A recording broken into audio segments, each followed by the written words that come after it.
සුබ සන්ධ්‍යාවක් කියලා මම දුර පුතාලව හඳුන්වනත් අද මම හිතන අපේ සිංහල මාධ්‍යයේ තියෙන අන්තිම සම්මන්ත්‍රණය. ඒකින්ද මම හිතනවා හැම දුවෙක් පුතෙක්ම අවසානයේ වෙනකන් අපිත් එක්ක ඉන්න මේ පැය දෙක.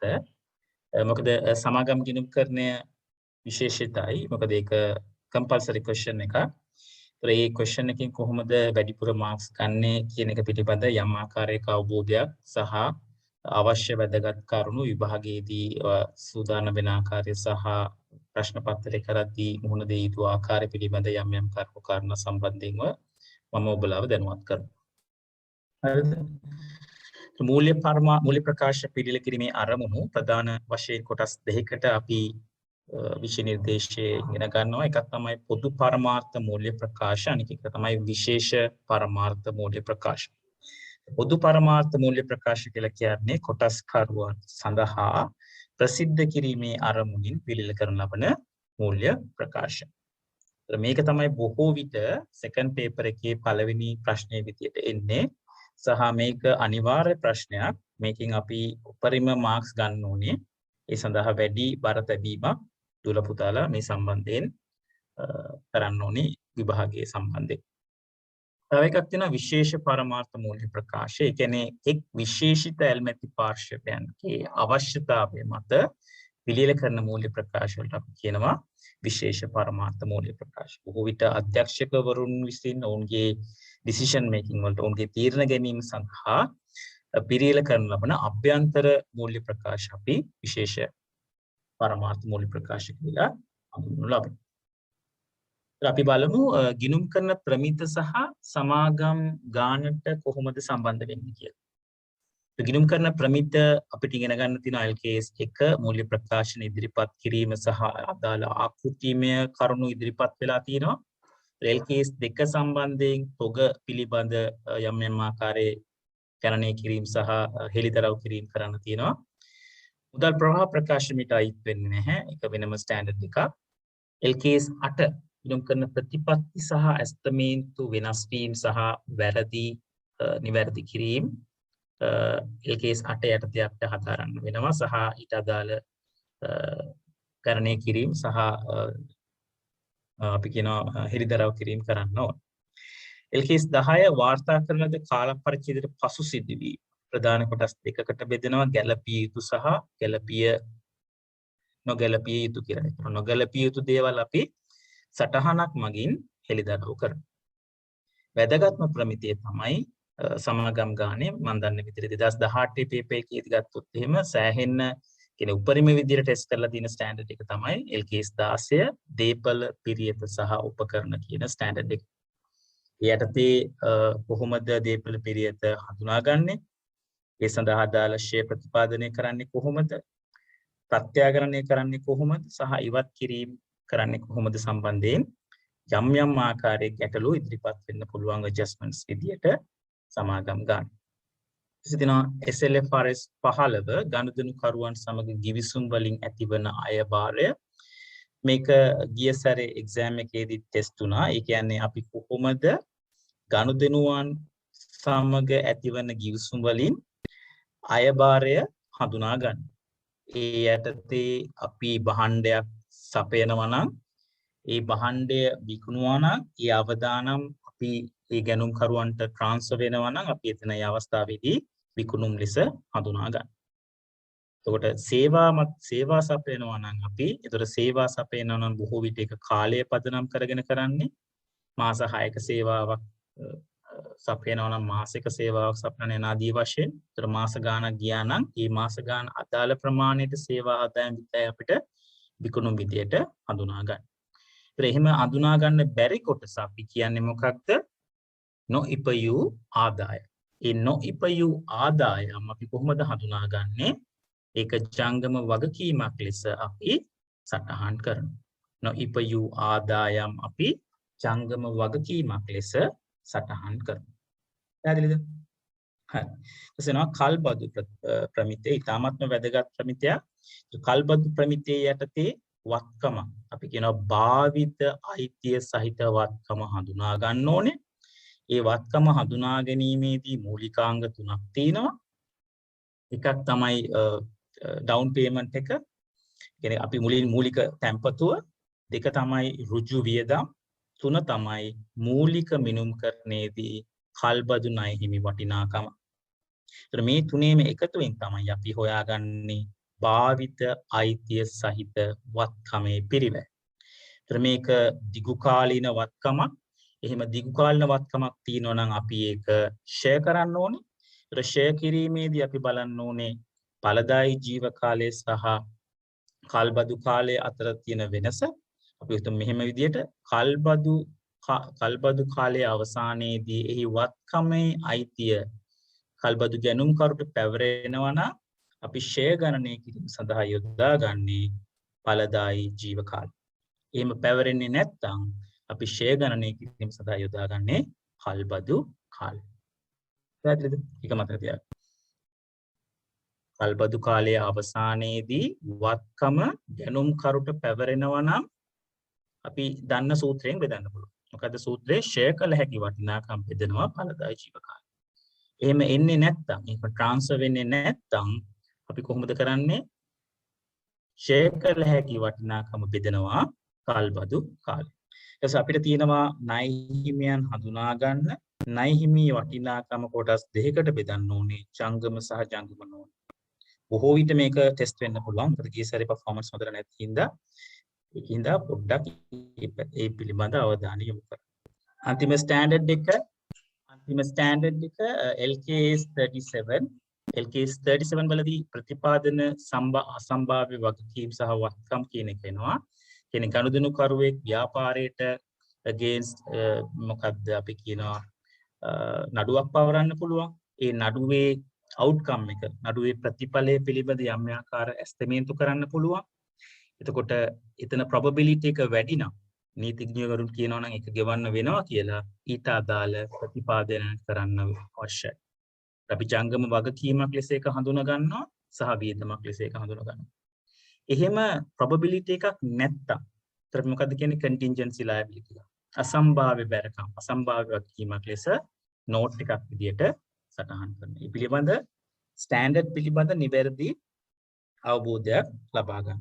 කියන්නේ ස්ටෑන්ඩඩ් එක මම කියන්නේ කටපාඩම් කරන්න කියලා. ඒ ස්ටෑන්ඩඩ් එකේ ඇප්ලිකේෂන් එක පරිචය යෙදීම් සම්බන්ධයෙන් අවධානය යොමු කරන්න. හරි. සාමාන්‍ය මෙන්න මේ විදිහට තමයි ගාන එන්නේ ඔයගොල්ලෝගේ. මූල්‍ය ප්‍රකාශන ඉදිරිපත් කිරීම LKS 1 ප්‍රමිතියට අනුව ප්‍රසිද්ධ කිරීම සඳහා සීමිත මොන හරි සමාගමේ නමක් දීලා සටහන් ද ඇතුළත්ව 1 ලාභ හෝ අලාභ වෙනත් ස්ථීරණ ආදායම් ප්‍රකාශය. 2 හිමිකම් වෙනස් වීමේ ප්‍රකාශය. 3 මූල්‍ය තත්ත්ව ප්‍රකාශය. ඒතර ඔයගොල්ලන්ට තේරෙනවා ඇති මේ මාක් ඇලොකේට් වෙලා තියෙද්දී මේ 40ක් එන පේපර් එකේ එන ක්වෙස්චන් එකට වැඩිපුර මාක්ස් ඇලොකේට් වෙන්නේ ආදායම් ප්‍රකාශයෙන්. කියනවා ලාභ හෝ අලාභ වෙනස් ස්ථිරණ ආදායම් ප්‍රකාශයටයි මූල්‍ය තත්ත්ව ප්‍රකාශයට. දා සුළු ප්‍රමාණයක් ලකුණු දෙකක් වෙනි සුළු ප්‍රමාණයක් තමයි හිමිකම් වෙනස් වීමේ ප්‍රකාශනයට ලැබෙන්නේ. හිතන ඔයා දැන් මේ අන්තිම මොහොතේ දැන් එක්සෑම් එකේ අන්තිම විනාඩි 20 තමයි සමාගම් ගන්න පටන් ගන්නවා කියලා හිතන්නකෝ. ඒතර ඔයා බලන්න ඕනේ කොහොමද මම වැඩියෙන් ලකුණු උපයන්නේ කොහොමද කියලා. එතකොට ඔයා රූල් කරන්න ඕනේ ආදායම් ප්‍රකාශය මූලික ප්‍රකාශය විතර. මොකද මේතනින් එන්නේ ලකුණු දෙකක් විතර. ඒක ඔයා ඩිසයිඩ් කරන්න ඕනේ එක්සෑම් වෙලාවේ. ඊට හුඟක් වෙලාවට ටයිම් මැනේජ් කරන එක සෑහෙන වැදගත්. මතක තියාගන්න එක්සෑම් එකේදී මේ පැය තුනේදී බලන්නේ දැනුම විතරක් නෙමෙයි. ඒ දැනුම සහ ඊට අදාළ වේගය සහ කාලය කියන දෙකම මෙතන වැදගත් වෙනවා. ඊට හැමතිස්සෙම බලන්න ඕනේ කොහොමද මම උපරිම ලකුණු ප්‍රමාණයකට යන්නේ අඩු කාලයක් තුල. ඒක ඔළුවේ තියාගෙන හැමතිස්සෙම වැඩ කරන්න. වැඩිපුර මාක්ස් මාකින් සීමාවක් අරගෙන බැලුවොත් එහෙම වැඩිපුර මාක්ස් ඇලොකේට් වෙන්නේ ලාභ හෝ අලාභ වෙනස් ස්ථිරණ ආදායම් ප්‍රකාශයටයි මූල්‍ය තත්ත්ව ප්‍රකාශනයටයි. හරි.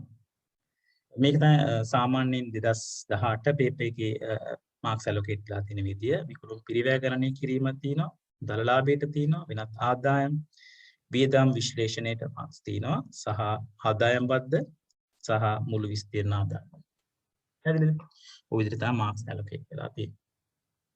ඊට පස්සේ හිමිකම් වෙනස් වීමේ ප්‍රකාශනයේදී අපිට ආපු උත්තරය මෙන්න මෙතනට එන උත්තරය කාලච්ඡේද ලාභයට එන උත්තරයයි ප්‍රත්‍යාකරණ අතිරික්තයේ වෙනස් වීමයි මේකට ප්ලග් වෙනවා. මේක මෙතනට එනවා. ඒ ටික දැම්මම එතනට ලකුණු ලැබෙනවා. මෙතන ආරම්භක ශේෂය දානවට වෙනත් අයිටම දානවට එකතුව දානවට මේකේ ක්ලෝසින් බැලන්සස් දානවට ලකුණු වෙන්නේ නැහැ. හරිද? හැමතිස්සෙම බලන්න අවශ්‍ය දේ කරන්න. හැමතිස්සෙම ස්ට්‍රැටජි එක වෙන්න ඕනේ ලකුණු ලැබෙනවා නම් ඒ ටික කරන්න. ගාන සම්පූර්ණ කරනවා කියන එක නෙමෙයි චැලෙන්ජ්. අදාළ ලකුණු වෙන ඒවා ටික විතරක් කරන්න. මොකද ටයිම් එක ෆැක්ට් එකක් වෙනවා ඔයගොල්ලන්ට හොඳ ස්කෝර් එකකට යන්න. ඉහිඳ අනවශ්‍ය විදියට කාලය මිඩංගු කරන්න එපා. අනවශ්‍ය පෙර වැඩ කිරීමට ලැබෙන්නේ නැති මාර්ක් සඳහා එන කැල්කියුලේෂන්ස් වලට කාලය මිඩංගු කරන්න එපා. ඊට අපි එන මූල්‍ය තත්ත්ව ප්‍රකාශය යටතේ නම ආයතනයේ නම දිනට ශේෂ පත්‍රය ප්‍රශ්නයක් අහනවා අපිට.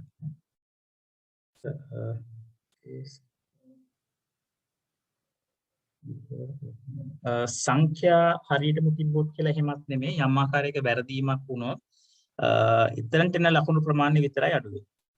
ඒ කියන්නේ කැස්කේඩින් ඉෆෙක්ට් එකක් නැහැ. කියන්නේ දැන් අපි හිතමුකෝ දැන් ලාභය වැරදි. නමුත් ඒ ලාභයම දාලා තිනවා නම් අපි කියනවා මෙහෙම හිතන්නකෝ.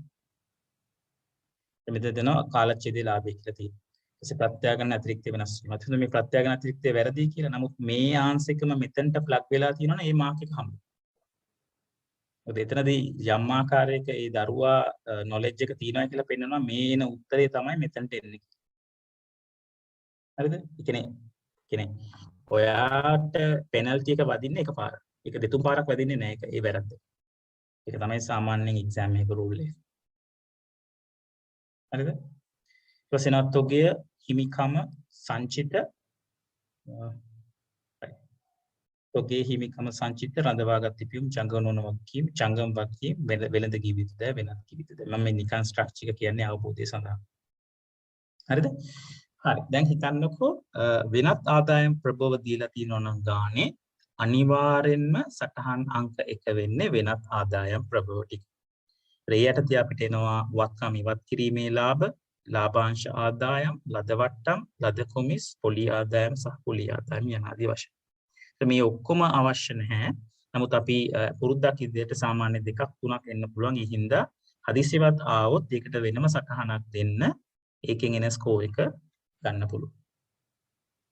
ඊට පස්සේ බදු පෙර ලාභය සටහන අංක 2 මේ යටතේ ඩිස්ක්ලෝස් කරන්න ඕනේ. මේ යටතේ අනාවරණය කරන්න ඕනේ. තොග කපා හැරීමේ වියදම්, EPF, ETF, ෂෙයා, ප්‍රත්‍යාගණන අලාභ, මොටර රථ විකිණීමේ අලාභ, වත්කම් වගකීම් සහතික සඳහා ප්‍රතිපාදන එහෙම නැත්නම් වෙන් කිරීම, විගණන ගාස්තු, අධ්‍යක්ෂ ගාස්තු, සේවක වන්දි අනාදී.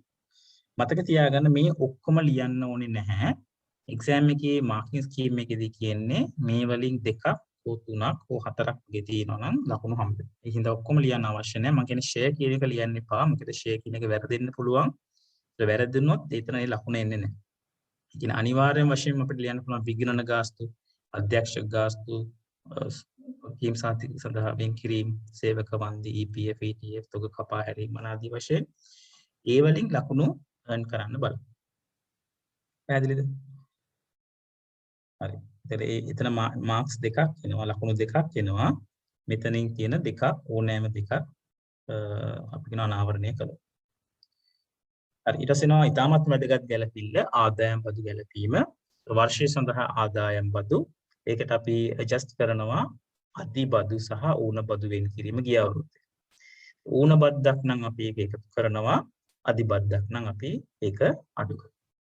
අද අධි බද්දක් කියලා කියන්නේ ගිය අවුරුද්දේ වෙන් කිරීම ගිය අවුරුද්දේ ගෙවීම් ප්‍රමාණයට වඩා වැඩි නම් ඒකට අපි කියනවා අධි බදු වෙන් කිරීමක් කියලා.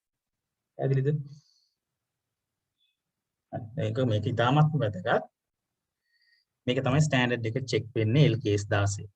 ඒ යටතේ ආරම්භක ශේෂයේ තියෙන වත්කම් වල ඒක ප්‍රත්‍යාගණනය කළොත් එහෙම ප්‍රත්‍යාගණන වැඩිවීමක් ලෙස හඳුන්වනවා. ඒක අඩුවට ප්‍රත්‍යාගණනය වුණොත් එහෙම ප්‍රත්‍යාගණන අලාභ ලෙස අපිට දක්වන්න පුළුවන්. ඒක මුල් වරට ප්‍රත්‍යාගණන අලාභයක් ආවොත් අපි ඒක වෙනත් වියදම් යටතේ සටහන් කරනවා. මුල් වරට ප්‍රත්‍යාගණනය කරලා ප්‍රත්‍යාගණන අලාභයක් ආවොත් එහෙම ඒක අපි වෙනත් වියදම් යටතේ සටහන් කරනවා. මුල් වරට ප්‍රත්‍යාගණන ලාභයක් ආවොත් ඒක අපි ප්‍රත්‍යාගණන ලාභයට ගලපනවා. පැහැදිලිද? ඒක අපි ප්‍රත්‍යාගණන සංචිතයට ගලපනවා. පළවෙනි වරට ප්‍රත්‍යාගණන ලාභයක් ආවයි කියලා හිතන්නකො 1000ක. දෙවෙනි වරට රීවැලියු කරලා ප්‍රත්‍යාගණන ලාභයක් එනවා 300. පළවෙනි වරට ප්‍රත්‍යාගණනය කරලා 1000ක සංචිතයක් තියෙනවා. දෙවෙනි වරට ප්‍රත්‍යාගණන ලාභයක් වෙනවා. ඒතර මොකද්ද වෙන්නේ? අර සංචිතයෙන් 300ක් අඩු වෙනවා. හරිද? ඒතර ඒක අපි ලියන්න ඕනේ වෙනත් විස්තීර්ණ ආදායම්. පැහැදිලිද? මේ වගේ ඇඩ්ජස්ට්මන්ට්ස් පොඩ්ඩක් බලන්න 2016 17 18 19 වගේ පොඩි බලන්න ඒ ටික එන්න පුළුවන්. තව තියෙනවා ෂෙයා කළන වත්කම් වල ප්‍රත්‍යාගරණ. ඒක වෙනම විදියට යන්නේ ඒ පිළිබඳ යම් ආකාරයක දැනුවත් වීමක් වෙන්න. හරිද? ෂෙයා ගණනය කරන්න ඕනේ. ෂෙයා සඳහා ලකුණු ලැබෙනවා. ඉවත් කිරීමක් ආවොත් ෂෙයා ඉවත් කිරීමට සම්බන්ධයෙන් ලකුණු ලැබෙනවා. ඒ සම්බන්ධයෙන් ධාරණ අගයයි ඉවත් කිරීමේ වටිනාකමයි කම්පෙයාර් කරලා ලාභය හෝ අලාභය ගණනය කරන්න පුළුවන්. ඒ සම්බන්ධිත ගැළපීම් පොඩ්ඩක් කරන්න බලන්න. මොකද අනිවාර්යෙන්ම LKS 16 ටෙස්ට් වෙනවා මේ නෝට් නම්බර් එකේ. හරිද? හරි. මෙන්න මේක ඉතාමත් වැදගත්. SLFRS 16 ට තියෙනවා භාවිත අයිතිය සහිත වත්කම්. දැන් ඕගොල්ලෝ 2018ට වඩා කලින් පේපර්ස් කරනවා නම් මතක තියාගන්න 2018 ස්ටෑන්ඩඩ් එකට කලින් එකේන ස්ටෑන්ඩඩ් එකේදී මේ භාවිත අයිතිය සහිත වත්කමුත් දාන්නේ property plant and equipment note එකට.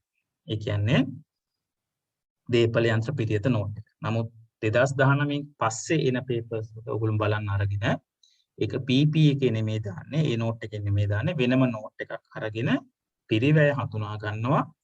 පිරිවැයට සමුචිත ෂෙයා අඩු කරාම අපිට එනවා ධාරණාගේ ඒක වෙනම සටහන් කරන්න ඕනේ. හරිද? ඒක මූල්‍ය තත්ත්ව ප්‍රකාශයේ සටහන් වෙනවා. තවත් එකක් තමයි වෙනත් ගෙවිය යුතු දෑ කියන එක. ඒ යටතේ උපජිත විගණන ගාස්තු, වගකීම් සහතික සඳහා ප්‍රතිපාදන වෙන් කිරීම, උපජිත ණය පොලි, ගෙවිය යුතු වැට් අපි යම් ආකාරයක නඩුවක් සඳහා වෙන් කරනවා නම් ඊට අදාළ ගැළපීම් අපි යටතේ සටහන් කරනවා. පැහැදිලිද? ඊට පස්සේ අපි යනවා වියදම් වර්ගීකරණය. වියදම් වර්ගීකරණය කියලා කියන්නේ අපිට තියෙනවා වියදම් ಜಾති හතරක්. බෙදා හැරීමේ පිරිවැය, ආයතන වියදම්, වෙනත් වියදම් සහ මූල්‍ය පිරිවැය කියලා. බෙදා හැරීමේ පිරිවැය විතර අපි තියන්නේ ප්‍රචාරණය, බෙදා හැරීමේ මූලප්‍රදේශ, වගකීම් සහතික සඳහා වෙන් කිරීම, සේවක වැටුප් වෙළඳ ප්‍රවර්ධන සේවකයන්ගේ සහ විගණන කොමිසියන ආදී. පරිපාලන වියදම් යටතේ අපි නෝ ආයතන පරිපාලන වියදම් විදියට කාර්යාල උපකරණ ෂය, ගොඩනැගිලි ෂය, EPF, ETF වියදම්, විගණන ගාස්තු සහ අධ්‍යක්ෂණ ගාස්තු වශයෙන්. හරිද? වෙනත් වියදම් යටතේ තොග කපා හැරීම අපි කියනවා තොගයක් ආගරණය කළ යුත්තේ පිරිවැයට සහ ශුද්ධ උපලබ්ධයන්ගෙන් අඩු වගේට. ඒතර පිරිවැයට වඩා ශුද්ධ උපලබ්ධයන්ගෙන් අඩු නම් අපි ඒකට කියනවා තොග කපා හැරීමක් කියලා. ඒ වියදම අපි වෙනත් වියදම් යටතේ සටහන්. ප්‍රථම වරට එන ප්‍රත්‍යාගණන අලාභ, මෝටර රථ විකිණීමේ අලාභ. දෙවෙනි වරට එනවා නම් ප්‍රත්‍යාගණන අලාභයක් ඊට අදාළ සංචිතය ප්‍රමාණවත් නැත්නම් ඒත් එන්නේ ප්‍රත්‍යාගණන අලාභ අපි මේ යටතේ සටහන් කරනවා. අවසාන වශයෙන් මූල්‍ය පිරිවැය විදියට කල්බදු පොලි, බැංකු ණය පොලි යන ආදී වශයෙන් සටහන් කරන්න බෑ. හරිද? හරියට දෙන්න. දැන් ඔයගොල්ලෝගේ නෝට් එක මම එවලා තියෙනවා. ඊට කලින් මට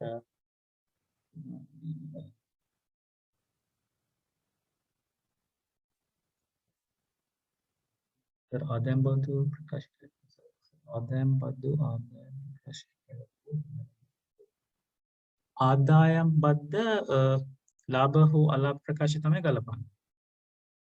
ඒ කියන්නේ අපේ ස්ට්‍රක්චර් එක ගත්තොත් ස්ට්‍රක්චර් එක පෙන්වන්න.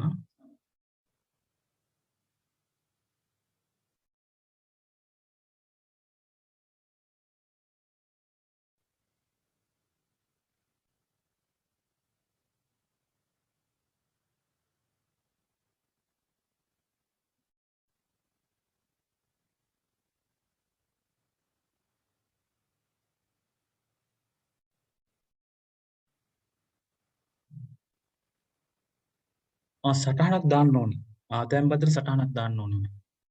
සටහනක් එක තමයි එන්නේ. හරිද? මෙතන තියෙන විකුණුම් පිරිවැය දලලාභයේ වෙනත් ආදායම් බෙදාහැරීමේ පිරිවැය පරිපාලන වියදම් වෙනත් වියදම් මූල්‍ය පිරිවැය බදු පෙර ලාභය ආදායම් බදු.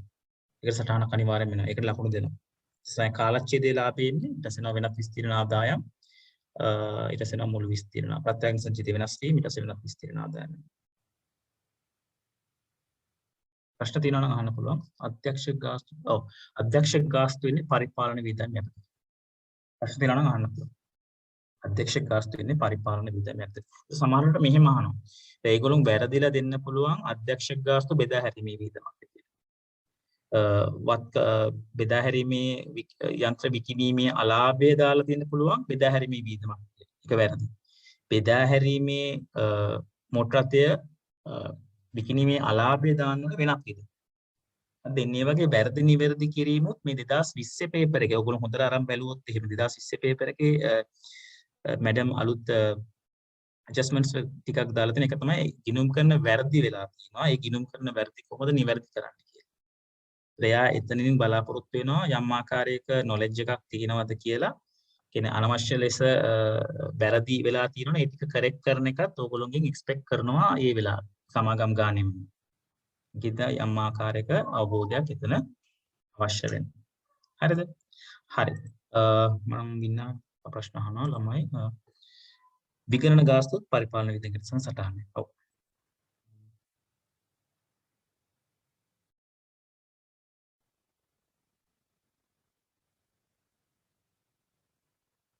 හරි. අපි ගාන කරමු මෙතන තියෙන දැනට ඇඳ ගන්න හිමිකම් වෙනස් වීමේ ප්‍රකාශයක් ඇඳගන්න. මම විනාඩි 2ක් දෙන්නම් හිමිකම් වෙනස් වීමේ ප්‍රකාශයක් ඇඳගන්න.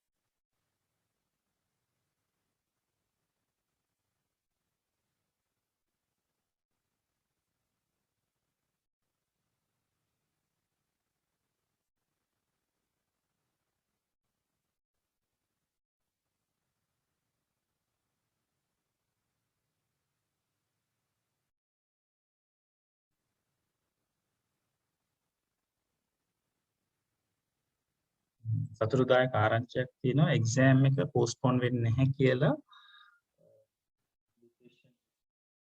කියලා තියෙනවා. ඒක ඇත්තටම සතුටුදායක ආරංචියක්. මොකද එක්සෑම් පෝස්ට්පෝන් වෙන්න අවශ්‍යතාවයක් නැහැ. මේ මාසෙත් හොඳටම ඇති වැඩ කරන ළමයි. එක්සෑම් එක පෝස්ට්පෝන් වෙන්නේ නැහැ කියලා කන්ෆර්ම් කරලා තියෙනවා. ඒ හින්දා ඒක හොඳ ඉන්ෆර්මේෂන්. වෙනත් කිවි යුතු දෑ වෙනම දැම්මට වෙනත් වියදම් වෙනත් ගෙවිය යුතු දෑ යටතේ අපි කියනවා මං කිව්වා අර එන ලිස්ට් එකක් තියෙනවා. ඒ ලිස්ට් එකට අදාළ ඒවා වෙනම දාන්න. නමුත් ඒක අවශ්‍යම නැහැ. එක්සෑම් කන්ඩිෂන් එකේ ඔයාට හිතනවා නේ ඒක ඔක්කොම එකට ජංගම වීමට දැම්මා කියලා ඒක එච්චරම ප්‍රශ්නයක් නෑ. ඒකට මාක්ස් කැපෙන්නේ නැහැ. මතක තියාගන්න. හරිද? ඇඳගත්තද? අපි ආරම්භක ශේෂය ලියන්න ප්‍රකාශිත ප්‍රාග්ධනය ලියන්න 800යි. කොම රුපියල් 1000 වලින්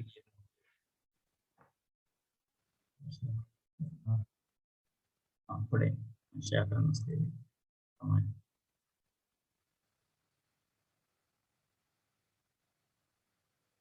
දැන් ස්ක්‍රීන් එක පේනවද?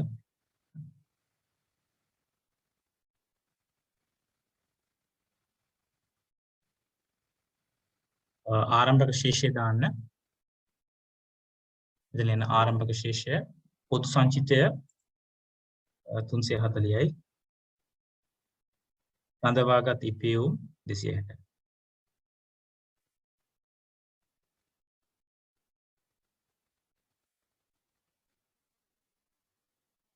මේකේ ටෝටල් එකක් ගන්න ඕනේ. නමුත් එක්සෑම් එකේ ටෝටල් එක ගන්න අවශ්‍ය නැහැ. එක්සෑම් එකේ ලකුණු වෙන විදියට වැඩ කරන්න. ඒ ටෙක්නික්ස් හැමතිස්සෙම ඔළුවේ තියාගන්න.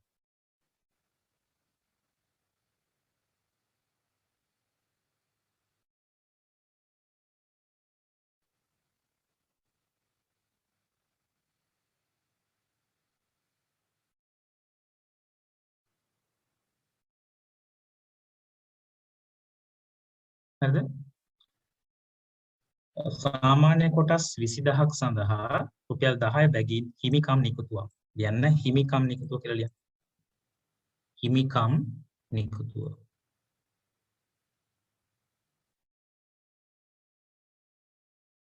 හිමිකම් නිකුතු.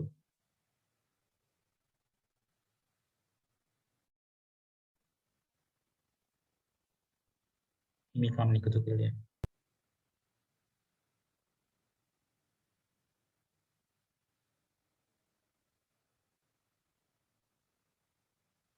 හිමිකම් නිකුතු. හිමිකම් නිකුතු වෙන්නේ කීයද? මෙතන 20000ක් නේ 20000ක් කියලා කියන්නේ 20යි. 20 වැඩි කරන්න 10යි. 200යි.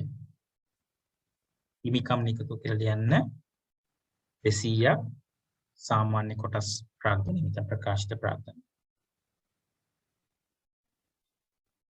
හිමිකම් නිකුතුවකදී වෙන්නේ මොකද්ද? දැනට සිටින කොටස් කරුවන් වෙනුවෙන් ෂෙයාර්ස් ඉෂුව කරනවා. ඒ සඳහා ප්‍රතිෂ්ඨාවක් ලැබෙනවා, මුදලක් ලැබෙනවා. ඒත් මොකද්ද බෝනස් ඉෂුව එකක් වෙන්නේ? ප්‍රසාද කොටස් නිකුතුවක් වෙන්නේ කියන්නේ මොකද්ද? ප්‍රසාද කොටස් නිකුතුවකදී මුදල් ලැබෙන්නේ නැහැ. නමුත් ප්‍රකාශිත ප්‍රාග්ධනය වැඩි වෙනවා. ඒ සඳහා ආදාළ මුදල් අවශ්‍ය අරමුදල් සපයාගන්නේ කොහොමද? සංචිතයක් ප්‍රාග්ධනිත කිරීම තුලින්. සාමාන්‍ය කොටස් 10ක් 10000ක් ඒ කියන්නේ 10ක් ඔක්කොම කියන්නේ 1000 එන්නේ. සාමාන්‍ය කොටස් 10ක් රුපියල් 10 බැගි. ඒතර මෙතන තව 100ක්. යන ප්‍රසාද කොටස් නිකුතුව. එහෙම නැත්නම් සංචිත ප්‍රාග්ධනිත කරන්නේ.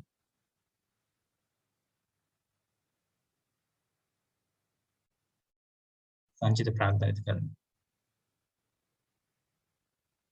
හරිද? ඉතින් මුළු විස්තීර්ණ ආදායම මේ දෙකට බෙදලා නැහැ. අපි ඇසියුම් කරනවා ඒක රඳවාගත් ලාභයේ වටිනාකමක් කියලා. කියන මුළු විස්තීර්ණ ආදායම රඳවාගත් ඉපියුම් වලට එකතු කරන්න 320.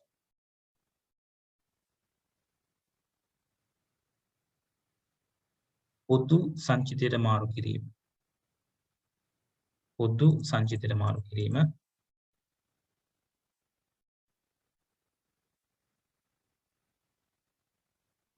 පොදු සංචිතයට මාරු කිරීමේදී පොදු සංචිතයෙන් අඩු වෙනවා.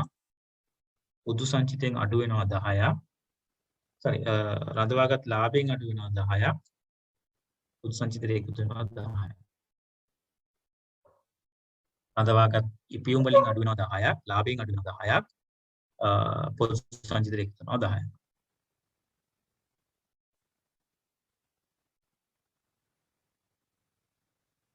පැහැදිලිද? ඉතින් ලාභාංශ ගෙවීම, ගෙවූ ලාභාංශ එන ගෙවූ ලාභාංශ රඳවාගත් ඉපීම් වලින් අඩු වෙනවා 10ක්. ගෙවූ ලාභාංශ රඳවාගත් ඉපීම් වලින් අඩු වෙනවා. සංචිත ප්‍රාග්ධනිත කිරීමේදී අඩු වෙනවා. ඔව් පොදු සංචිත වලින් අඩු වෙනවා. වෙන 100ක්.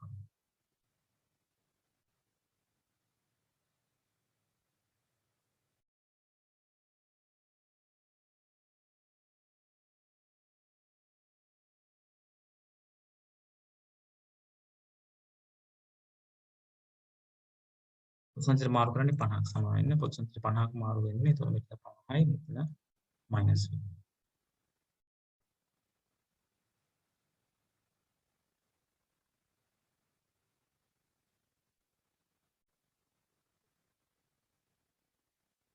මුළු විස්තීර්ණ ආදායම කොහොමද?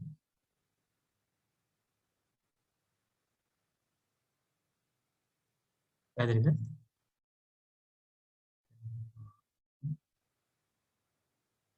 ලාභයක් සංචිත මාරු කරලා රඳවාගත් ඉපියුම් වලින් 50ක් අඩු වෙනවා 50ක් එකතු වෙනවා පොදු සංචිත. ඒක පැහැදිලි.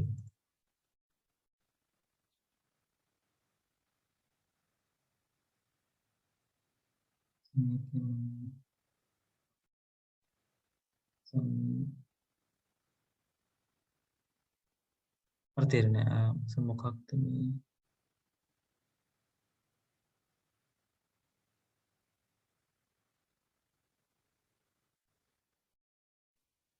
හරිද පැහැදිලිද? ඒත් මේකේ ෆයිනල් බැලන්ස් ටික දාන්න අවසාන ශේෂය කියලා ඒ වැලියුස් ටික දාන්න. ඒත් මේක තමයි අපිට ඉන්නේ මූල්‍ය තත්ත්ව ප්‍රකාශයේ විනාකම් විදිය. පැහැදිලිද?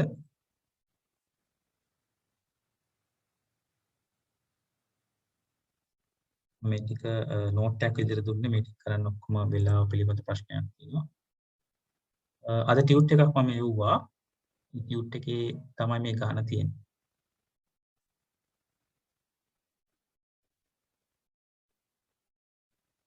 හරිද?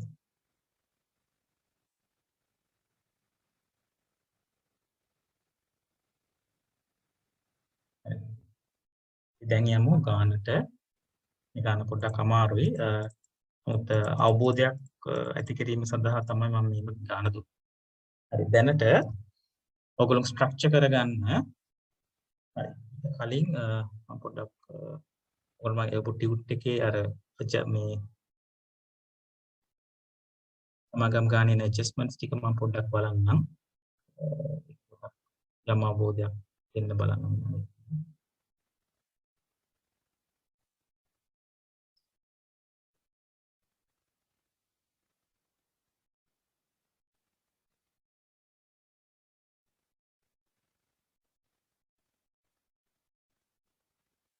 මම ෂෙයා කරන ස්ක්‍රීන් එක පේනවද කට්ටියට?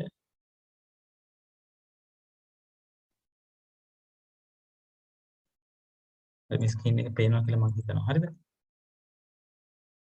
හරි ඕකේ. බලන්න මේ තියෙන්නේ 2013. ඒ කියන්නේ අලුත් එක්සැමිනර් අපොයින්ට් වෙන්නේ 2013 අවුරුද්දේ ඉඳන් 2012 අවුරුද්දේ ඉඳන් සමාවෙන්න 2012 වුණාට ඒ මොකක්ලට 13 ඉඳන් තමයි හරියට පේපර් එක ස්ට්‍රක්චර් කරගෙන යන්නේ. ඊපස්සේ මම මෙතන දාලා තිනවා common topics ටික එක පාඩවල වලින්. ඔයගොල්ලන්ට පේනවා ඇති මේ ආදායම් බදු කියන එක හැමතිස්සෙම අවුරුද්දකම නේද? ආදායම් බද්ද වරද්දා ගන්න බෑ. හරිද? ආදායම් බද්ද ගැලපීම වරද්දා ගන්න බෑ. මේක තමයි LKS 16. LKS 16 කියලා කියන්නේ දීපල යන්ත්‍ර පිරියතෙන් වලින් එන ඇඩ්ජස්ට්මන්ට් එක. ඒක සම්බන්ධයෙන් වැඩි අවධානය යොමු කරන්න. ඊළඟට තමයි මූල්‍ය කල්බදු ගිය පාරත් ආව 2019 තියෙනවා. බොහෝ විට chance එක තියෙනවා එන්න පුළුවන්. හරිද? LKS 10 137 බොහෝ විට එන්න පුළුවන්. 2020 දී අලුත් ටොපික් එකක් කියනවා. ඒක තමයි වැරදි නිවැරදි කිරීම. වැරදි නිවැරදි කිරීම කියන එක අලුත් ටොපික් එකක් සහ LSFL SLFS RS 15 කියන එක ගනුදෙනු කරුවන් සමග ඇති කරගන්නා කිවිසුම් තුලින් ජනිත වන අයභාරය කියන බොහෝ විට එන්න පුළුවන් මේ පාරත් මොකද ඊසරේ performances අඩු හින්දා බොහෝ විට මැඩම් එක ටෙස්ට් කරන්න පුළුවන්. හරිද? ඒක හින්දා මේ පිළිබඳ වැඩි අවධානයක් යොමු කරන්න. බොහෝ විට එන්න පුළුවන් මූල්‍ය කල්බදු ඒක අපිට භාවිත අයිති සහිත වත්කම් සම්බන්ධයෙන් ඇඩ්ජස්ට්මන්ට් එක සහ SLFRS 15 බොහෝ විට එන්න පුළුවන් ඒ සමගම එන්න පුළුවන් වැරදි නිවැරදි කිරීම සම්බන්ධ. හරිද? එහෙනම් මේ යම් ආකාරයක පේපර්ස් කරද්දී හුඟක් බර තැබීමක් දෙන්න 2019 පේපර් එක. හරිද? පේපර් එක අමාරු වේද නැද්ද කියලා මට එහෙම කියන්න අමාරුයි. ඒ කියන්නේ මම ඒක ඇත්තටම කියන්න මට සාක්ෂි කිසිම දෙයක් නැහැ. නමුත් මොන පේපර් එක ආවත් ඔයගොල්ලෝ පොසිටිව් වෙන්න. කියන්නේ ඔක්කොම ඉන්නේ එක බෝට්ටුවක. හරිද? ඔයගොල්ලෝ වැටෙන්නවත් මානසිකව වැටෙන්නවත් අවශ්‍යතාවයක් නැහැ. ඔයගොල්ලෝ මම දන්නේ නැහැ ඔයගොල්ලෝගේ ප්‍රෙපරේෂන් එක කොහොමද කියලා මේ එක්සෑම් එකට ඕවර්ऑल ගත්තොත් සෑහෙන ප්‍රතිශතයක් මේ එක්සෑම් එක ගිව් අප් කරලා තියෙනවා. ඒ කියන්නේ අතහැරලා වගේ. ඔයගොල්ලෝ මේක හොඳට perform කරොත් ඔයගොල්ලන්ට හොඳ ඉසෙට් ස්කෝර් එකකට යන්න පුළුවන්. මේ පාර එන රිසල්ට් එක සෑහෙන්න හරි doubtful. මට හිතන විදිහට ඒ කියන්නේ රිසෝසස් තියෙනවා. හුඟක් රිසෝසස් තියෙනවා. හරියට මැනේජ් කරලා ටයිම් මැනේජ් කරලා එක්සෑම් එක කරොත් හොඳට වැඩ කරොත් හොඳ රෑන්ක් එකක් ගන්න පුළුවන්. මොකද හුඟක් අය අතහැරලා තියෙනවා. ඒක ඇවිල්ලා හුඟක් වැඩ කරන ළමයෙක්ට වාසියක් වෙන්න පුළුවන්. පේපර් එක අමාරු වුණත් නැතත් ඔයගොල්ලෝගේ ටාගට් එක ඇවිල්ලා උඩරිම ලකුණු ගානක් ගන්න කියන ටාගට් එක කියන්නේ. ඒක තමයි හුඟක්ම වැදගත් ඒ ඔබ්ජෙක්ටිව් එක හැමතිස්සෙම හිතේ තියාගෙන ඒ කියන්නේ මේ මම කියන්නේ accounts තරක් නෙමෙයි අනිත් සබ්ජෙක්ට්ස් වලට එක්සෑම් එක ඉවරනකම් ඒ පොසිටිව් ෆ්‍රේම්වර්ක් එකේ ඉන්නේ. ඒක චැලෙන්ජින් බට් ඒක තමයි කරන්න තියෙන්නේ. මේ තව මාසයයි තියෙන්නේ. ඒතර ඔයගොල්ලෝ ටයිම් මැනේජ් කරගෙන පාඩම් කරන්න ඕනේ. accounts නම් පොඩ්ඩක් පරක් වෙලා තියෙන්නේ. 23 බකි දවස් 23 සහ 26 මට මතක විදියට ඒකින්ද ටයිම් එක තියෙනවා ඒක හරියට මැනේජ් කරගන්න ඕනේ මේ කාලය තුල. හරිද? පේපර් එක අමාරු වෙද්ද නැද්ද කියන එක මට හරියටම කියන්න බෑ. නමුත් පේපර් එක අමාරු වුණොත් අමාරු වෙන්නේ most probably paper 1 එක. paper 2 එකට ලකුණු තියෙනවා හුඟක් ළමයි. paper 1 එකට තමයි challenging questions එන්නේ. ඒකින්ද වැඩි අවධානයක් යොමු කරන්න ඕගොල්ලෝ paper 1 එකට. theory areas test කරන්න පුළුවන්. හරි. ඉතින් මේ adjustments එන විදිය සම්බන්ධයෙන් යම් ආකාරයක අවබෝධයක් ඕගොල්ලන්ට තියෙන්න ඕනේ. 2019 පේපර් එකට සහ 18 පේපර් එකට පොඩි බර තැබීමක් දෙන්න කියලා මම ඔයගොල්ලන්ට මතක් කරනවා. හරිද?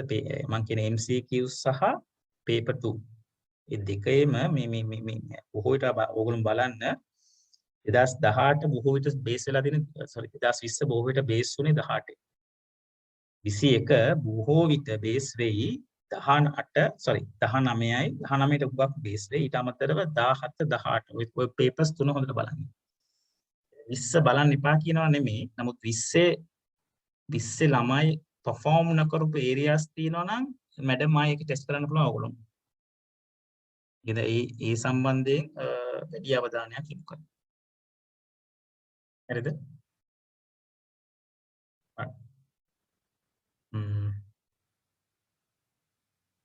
දැන් ඕගොල්ලෝ ස්ට්‍රක්චර් කරගන්න ගාන ප්‍රශ්න තියෙනවා අහන්න පුළුවන්.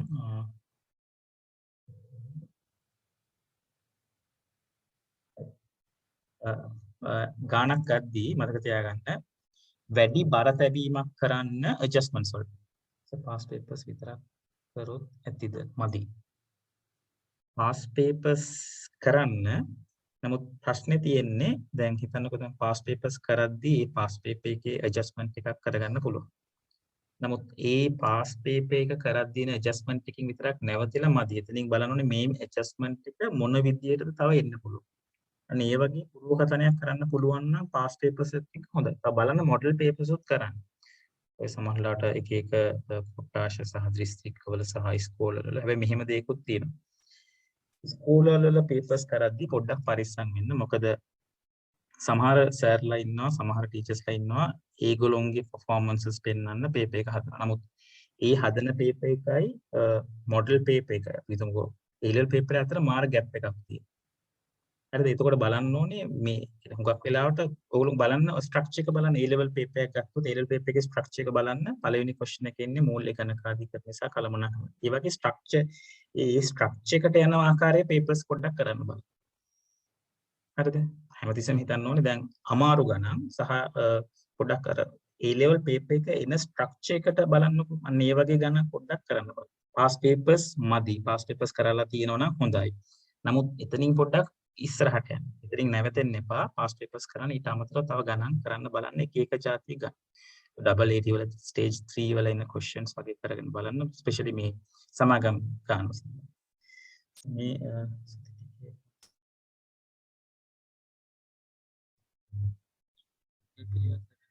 පොත්තගේ කියලා කියන්නේ කැරින් වැල්යු කියන ධාරණ වටිනාකම, පිරිවැය කියලා කියන්නේ ගත් මිල බොහෝ විට. මේ සතිටිකේ පාඩම් කරනවා නම් වැඩි අවධානයක් යොමු කරන්න සමාගම් ගානට, පිරිවැය පොදුකාර්ය පිරිවැය විශ්ලේෂණ පත්‍රිකාවට, ගිණුම් කරන සමීකරණේ මුදල් ප්‍රවාහ ප්‍රකාශ, පිරිවැය ගිණුම් කරන්නේ අනාදි වශයෙන් ස්ට්‍රක්චර් ඒ කියන්නේ හැමදාම එන questions තියෙනවනේ, topics ටික තියෙනවනේ. ඒ topics ටික focus කරන්න. ඒ සමහරවල්ම වැඩ කරලා නැති වෙන්න පුළුවන්, sports කරන්න පුළුවන්. නමුත් දැන් trend එකක් තියෙන questions එන. එතකොට අපිට කරන්න පුළුවන් නම් ඒ trend එකට එන questions ටික focus කරලා ඒ ගණන් ටිකක් කරලා අවබෝධය වැඩි කරගන්න පුළුවන් නම් හොඳ level එකකට එන්න පුළුවන්. දෙවසිස ළමයි අපිට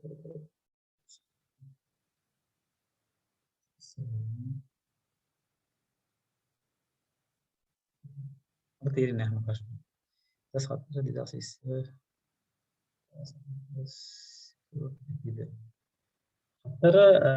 හතර මම රෙකමෙන්ඩ් කරන්නේ 4 level එකට. උගක් වෙලාවට 13ට උඩ යන්න 13ට උඩින් තියෙන papers කරන්න. සමහර 2011ත් පොඩ්ඩක් කරන්න බලන්න. 2011 සැහෙන අමාරුච්ච paper එකක්. 2004 වගේ මම කියන්නේ කරන්න එපා කියන එක නෙමෙයි. මම කියන්නේ කරන්න. නමුත් එතනින් එන output කියන්නේ එතනින් එන knowledge එක කොච්චර relate වෙයිද කියන එක පොඩ්ඩක් doubtful. හරි ගාන ස්ට්‍රක්චර් කරගන්න. දැන් මෙයා අහන්නේ මෙතන 2019 3.31 දිනෙන් අවසන් වර්ෂයේ සඳහා ලාභ හෝ වෙනත් ස්ථිරන ආදායම් ප්‍රකාශය, හිමිකම් වෙනස් වීමේ ප්‍රකාශය, මූල තත්ත්ව ප්‍රකාශය. ස්පෂ්ට කරගන්න විකුණුම් පිරිවැය, දලලාභය, වෙනත් ආදායම්, විදාහැරීමේ පිරිවැය, පරිපාලන වේදම්, වෙනත් වියදම්, මූල්‍ය පිරිවැය, පදු පෙර ලාභය, ආදායම් පදු, කාලච්ඡේදයේ ලාභය, වෙනත් විස්තීර්ණ ආදායම්, ප්‍රත්‍යයන් අතිරික්තයේ වෙනස් වීම, මුළු විස්තීර්ණ ආදායම්. ඔය ටික කටපාඩම් කරගෙන යන්න. දැන් ළමයි අහනවා මගෙන්. ඔයගොල්ලෝ ළමයිට තියෙන ප්‍රශ්නයක් තමයි මේක රූල් කරන්න විනාඩි 10ක් යනවා. ඒත් මේක කොහොමද අපි ටයිම් මැනේජ් කරගෙන කරන්නේ? හරිද? දැන් කවදාවත් සමාගම් ගාන ඔයගොල්ලෝගේ පළවෙනි ගාන විදිහට කරන්න යන්න එපා. ඒක තමයි පළවෙනි ගාන සෙකන්ඩ් පේපර් එක. නමුත් මගේ ඇඩ්වයිස් එක සමාගම් ගාන පළවෙනි ගාන විදිහට කරන්න යන්න එපා. ඒකට හේතුව හදිස්සියවත් මොන කර්මයකට හරි සමාගම් ගාන ඇනොනොත් ඔයාගේ මාක උත්තර පත්‍ර පරීක්ෂකයා මුලින්ම බලන්නේ තුල සමාගම් ගාන. ඒතර සමාගම් ගානම අනාගත්තොත් එයාගේ හිතේ තුල ඔයා සම්බන්ධයෙන් එන චිත්‍රය ඉතා හොඳ චිත්‍රයක් නෙමෙයි. ඉතින් ඒක ඔයාට පාඩුවක් වෙනවා. ඉතින් බොහෝ විට පළවෙනි ගාන විදිහට ඕගොල්ලෝ බලන්න ගිණුම් කරන සමීකරණය, දෛනික පොත්, මේ වගේ ගාන, එහෙම නැත්නම් පිරිවැය. කළමනාකරන ගිණුම් කරන්නේ හොඳට දන්නවා නම් ඒක ඒ සම්බන්ධයෙන් වැඩි අවධානයක් යොමු කරන්න. එතනින් ෆුල් ස්කෝර් කරන්න පළවෙනි ගාන විදිහට ඒ පැත්තෙන් ස්ටාර්ට් කරන්න. සමාගම් ගාන අවසාන ගාන විදිහට තෝරගන්නත් එපා. මොකද එතන අනවශ්‍ය ස්ට්‍රෙස් වීමක් වෙන්න පුළුවන්. බොහෝ විට සමාගම් ගාන 3 වෙනියට හෝ 4 වෙනියට හදන ගාන විදිහට එක්සෑම් කන්ඩිෂන් එකේ පැය කාලය තුල ඕගොල්ලෝ කරන්න බලන්න. ඊට අදාළ නෝට් එක ලියන්න. වෙනත් ආදායම් තිබ්බොත් ඒකට ඊට තියන්න. හැමතිස්සෙම ඊට තියාගෙන යන්න. හරිද? වෙනත් ආදායම් බදු පෙර ලාභය ගණනය කර ඇත්තේ පහත වියදම් ද අඩු කිරීමෙන් පසුවය. ඉන්කම් ටැක්ස් එක ආදායම් බදු ප්‍රවර්තන වර්ෂය සඳහා වෙන් කිරීම, පසුගිය වර්ෂය සඳහා වෙන් කිරීම. ඊපස්සේ අපි එනවා හිමිකම් වෙනස් වීමේ ප්‍රකාශය. ඒක ඇඳ ගන්න. අපි එනවා මූල්‍ය තත්ත්ව ප්‍රකාශය. ජංගම නොවන වත්කම්, ජංගම වත්කම්, මුළු වත්කම්, ප්‍රකාශිත ප්‍රාග්ධනයේ සංචිත, ජංගම නොවන වගකීම්, ජංගම වගකීම්. ඒ ටික ඇඳ ගන්න හිත තියාගෙන යන්න. ඊපස්සේ අපි එනවා PP නෝට් එකට, දේපල යන්ත්‍ර පිරියත නෝට් එකට. ඒකට ඊට තියන්න පිරිවැය, දිනට ආරම්භක දිනට ශේෂය, ප්‍රත්‍යයන් එකතු කිරීම, ඉවත් කිරීම, අවසාන දිනට ශේෂය, සමුච්චිතය, ආරම්භක දිනට ශේෂය, කාලචිදේශය, ශේයවත් කිරීම, ප්‍රත්‍යයන් නැති පොතේක ඉවත් කිරීම කරන්න තියෙනවා. අවසාන ශේෂය සහ ධාරණ වටිනාකම. අපි එනවා වියදම් විශ්ලේෂණයට. වියදම් විශ්ලේෂණයේ බෙදාහැරීම් පිරිවැය, පරිපාලන පිරිවැය, වෙනත් වියදම්, මූල්‍ය පිරිවැය. ඒ ටික ස්ට්‍රක්චර් කරගන්න.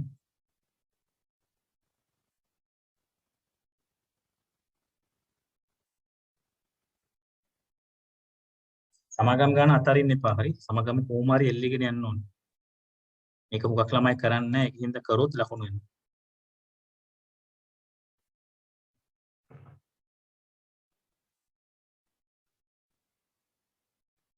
ප්‍රශ්න අහන්න පුළුවන්. දෙකම ප්‍රශ්නයක් නෑ. accounts වලට බයයි. මට ගැළපෙලි ගොඩක් අමාරුයි. හොඳම දේ දන්න කෙනෙක් යාළුවෙකින් අහගන්න එක ගැළපෙලි ටික. ඒ අමාරු නම් පොඩ ස්ටඩි කරන්න. එකපාර ඔක්කොම ස්ටඩි කරන්න බෑ. පොඩ ස්ටඩි කරන්න. accounts වල වෙලාව තියෙනවා. මේකෙන්ද පොඩි පොසිටිව් ෆැක්ට් එකක් තියෙනවා. අවසර පැය දෙකක් විතර accounts බලන්න. accounts බලන්න නොබලා හිටියොත් පොඩ අමතක වීමක් වෙනවා.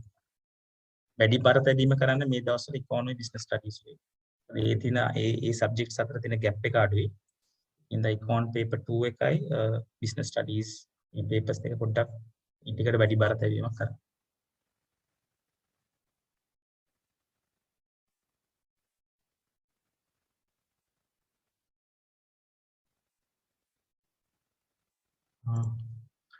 පුදුකාරී පිළිවෙල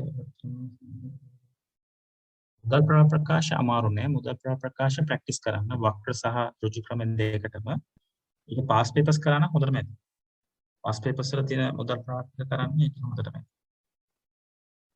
බය වෙන්න එපා. බය වෙන්න එක එච්චර හොඳ දෙයක් නෑ.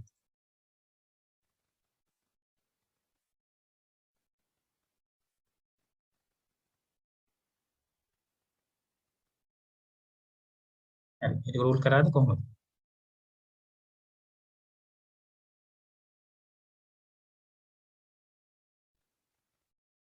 සමාගම් ගානට විනාඩි 45කට වඩා ලාභ අරමුණු කර නොගත්තේව අනිවාර්යෙන් වෙනවා. එකක් එනවා ප්‍රශ්නයක් තියෙනවා ලාභ අරමුණු කරනවත් ව්‍යාපාරවල කියනවා මේ එක්සෑම් එකේදී ට්විස්ට් කරනවා පේපර් එක. ඒකද හුඟක් වෙලාවට මම ඇඩ්වයිස් කරන්නේ අතාරින ප්‍රශ්නයක් තියෙනවා නම් ලාභ අරමුණු කර නොගත් එක අතාරින්න කියලා. ප්‍රශ්නේ තියෙන්නේ ලාභ අරමුණු කර නොගත් එකත් එක්ක එන අනික් එක මොකද්ද කියන එක ප්‍රශ්නයක් තියෙනවා. ඒක හොඳට කරන්න පුළුවන් නම් එතන ප්‍රශ්නකුත් තියෙනවා. හරිද? රිස්ක් එක තමයි ලාභ අරමුණු කර නොගත් කියන එක අතාරින්න කියන එක තමයි මගේ ඇඩ්වයිස් එක. නමුත් ප්‍රශ්නේ තියෙන්නේ අනික් ඒවා අමාරු වේද නැද්ද කියන එක මම හරියටම දන්නේ නැහැ. මම නම් මේ පාර එක්සෑම් කරන්නේ මම ඒක අතාරිනවා කියන මෙන්ටැලිටි එක තමයි මම යන්නේ. මොකද ඒ ලාභ අරමුණු කර නොගත් ව්‍යාපාරවල ස්ට්‍රක්චර් එක කියන්නේ ට්විස්ට් කරන විදිය අමාරුයි. ළමෙක්ට ඒ එක්සෑම් කන්ඩිෂන් එකේ ඒ ඔළුව හදාගන්න අමාරුයි. ඒක දීලා තියෙන මේ තොරතුරු මත ගාන කරා.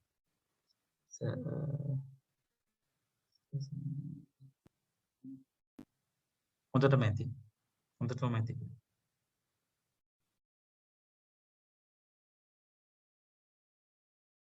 මේක මේ ගාන මම විශේෂයෙන්ම මේවා කරේ මේකේ තියෙන නිෂ්පාදන ගිණුමක් එක්ක යන හින්දා. තා පොඩ්ඩක් අමාරුවට දාලා තමයි කරේ. ඒකට ඒ සම්බන්ධයෙන් වැඩි මම කියන්නේ මේවයි කියලා. නමුත් අර මේක දුන්නේ එතකොට ඒ සම්බන්ධයෙන් කියන නොලෙජ් එකත් පොඩ්ඩක් අලුත් වෙන හින්දා.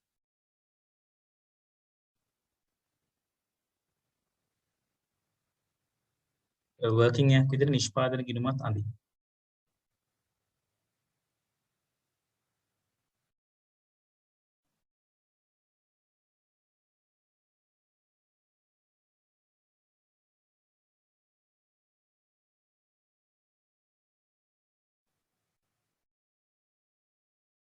අපිට දෙනවා නම් අහන්න පුළුවන්. අනිත් මතක තියාගන්න ඇඩ්ජස්ට්මන්ට්ස් වලට ප්‍රයොරිටි දෙන්න. ඇඩ්ජස්ට්මන්ට් තමයි වැදගත්ම වෙන්නේ. මේ නැත්තම් මේක ෆුල් ෆීල් කරන එක නෙමෙයි බැලන්ස් කරන එක නෙමෙයි සමාගම් ගන්න. ඩබල් එන්ට්‍රීස් නෙමෙයි.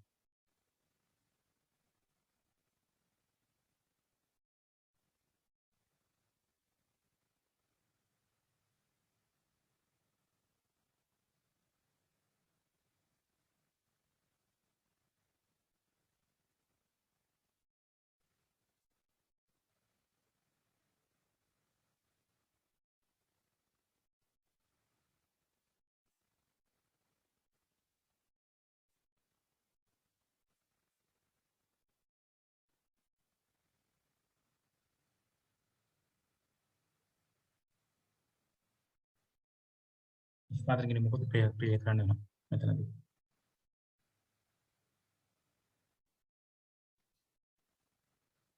හරිද?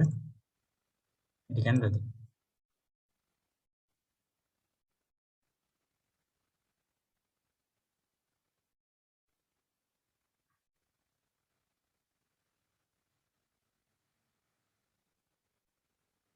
මම වැඩිපුර බරතැබීම කරන්නම් ඇඩ්ජස්ට්මන්ට්ස් වලට මම බැලන්ස් කරන්න යනවට වඩා මම අවධානය යොමු කරන්න කොහොමද මේ ඇඩ්ජස්ට්මන්ට් එක කරන්නේ කියන එක කොහෙටද යන්න ඕනේ කියන එක. හරිද? ශේෂ පිරික්ෂම කියවන්න යන්න එපා. කෙලින්ම එන්න ඇඩ්ජස්ට්මන්ට්ස් ටිකට. මුලින්ම යන්න රික්වයර්මන්ට් එක. රික්වයර්මන්ට් එක චේන්ජ් වුණොත් එimhe අපරාධයක්. සොත් එක වෙනස් වුණොත් එimhe දන්නේ නැහැ. හරි බොහෝ විට මේකම තමයි ස්ට්‍රක්චර් එක. නමුත් පොඩ්ඩක් ගිහිල්ලා බලන්න රික්වයර්මන්ට් එක මොකක්ද කියලා අවශ්‍ය වන්නේ කියන. හරි. යමු පළවෙනි එකට. වර්ෂය තුල නිපදවා ඇති භාණ්ඩ එක් සංඛ්‍යාව 10000යි. එයින් තොගය ඒකක 3000ක් ඉතිරි වී ඇත. නිමි භාණ්ඩ තොග ඉතිරි වී ඇත්තේ මේ පමණයි. ඒතර නිමි භාණ්ඩ තොග ඉතිරි වෙලා තියෙන්නේ 3000ක් විතර. හරිද? ඊට අමතරව මෙයා කියනවා 2019 3.31 දිනට අනිකුත් තොග පිරිවැය පහත දැක්වේ නොනිමි තොගයේ ප්‍රාථමික පිරිවැයට අමුද්‍රව්‍ය තොගය 420. හරිද? අපි නිෂ්පාදන ගිණුමක් ගත්තී මුලින්ම එන්නේ අමුද්‍රව්‍ය තොගය. අපි ලියන්න අවසාන අමුද්‍රව්‍ය තොගය කියලා 420ක් අඩු කරන්න.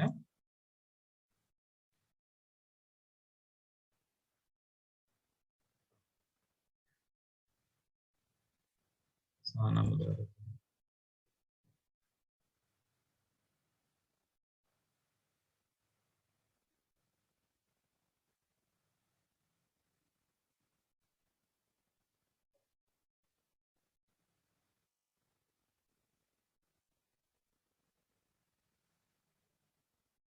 අමුද්‍රව්‍යත්වයේ අවසාන අමුද්‍රව්‍යත්වයේ කියලා ලියලා ඍණ 420ක් දාන්න. නොනිමිතොග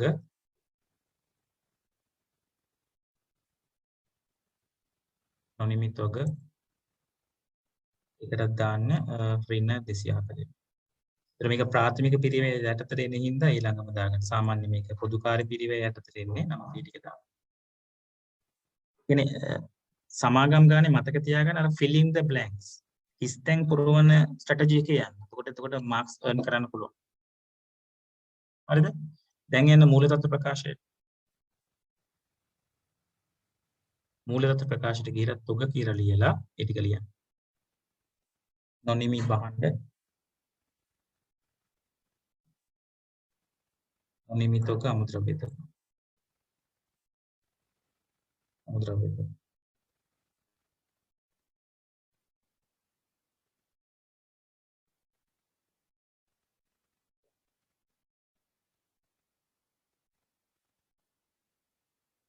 ලියන්න 240යි 420. ඉතින් හරි.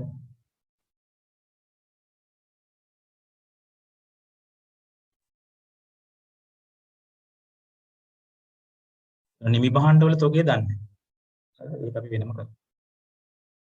හරි. 2019 ජනවාරි 1 දින. කවදාද මේක ඉල්ලන්නේ? 2019 3 මාර්තු 30. 2019 ජනවාරි 1 දින 1,20,000කට අලුත් අංශයක් මිලදී ගන්න ලදී. මේ පිරිවැය යන්ත්‍ර පිරිවැය තුළ ඇතුළත් වේ. මෙම යන්ත්‍රයේ භාවිතයට සුදුසු තත්ත්වයට පත්වනුයේ 2019 පෙබරවාරි 1 දිනය. මෙම යන්ත්‍රයේ භාවිතයට ගන්නා ලද්දේ මාර්තු 1 දිනය. දින සිටය. තවද හරි. ඒක අපි කොහොමද කරන්නේ? 1,20,000ට අලුත් යන්ත්‍රයක් මිලදී අරගෙන මේක සටහන් වෙලා තියෙනවා පිරිවැය. හරි. දැන් අපි යමු යන්ත්‍ර වලට. යන්ත්‍ර තියෙනවා 490ක්. දැන් අපි යමු යන්ත්‍ර PP නෝට් එකට යමු. හරිද? දැන් යන්ත්‍ර කියලා ඒලා තියෙනවා ඔක්කොම යන්ත්‍ර තියෙනවා 490. මේ 490න් 120ක් අලුතෙන් අරගෙන තියෙනවා. ඒතකොට මෙතනට එන්න ඕනේ 120ක්. එහෙනම් ආරම්භක ශේෂය කීයද? ආරම්භක ශේෂය 370. ඒ ටික මුලින් කරගන්න.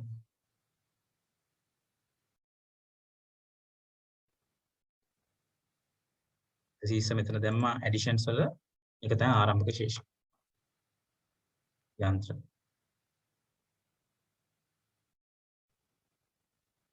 හරිද?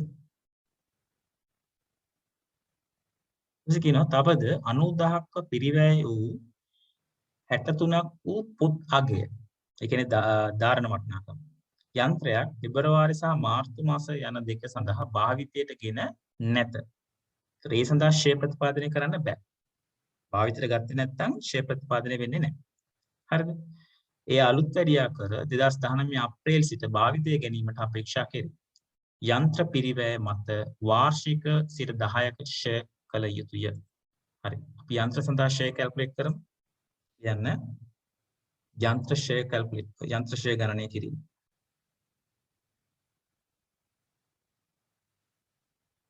යන්ත්‍ර ෂේ ගණනය කිරීම.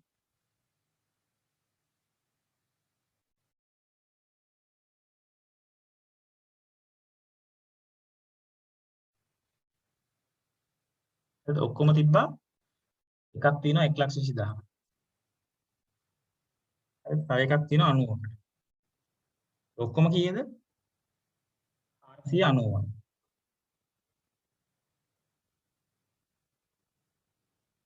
යන්ත්‍රයේ වටිනාකම කීයද? 490න් අඩු කරන්න 280. 280ට 10%ක් ගන්න. ඒ යන්ත්‍ර ටිකට 10%ක් ගත්තම 28. 90ට 10%ක්. හැබැයි මාස කීයද? 90ට 10%යි. මාස කීයද? මාස 10යි. ඒ මාස දෙකක් වැඩ කරන්නේ නැහැ. ඒතර දාන 10% වැඩි කරන්න 10 බෙදීම 12.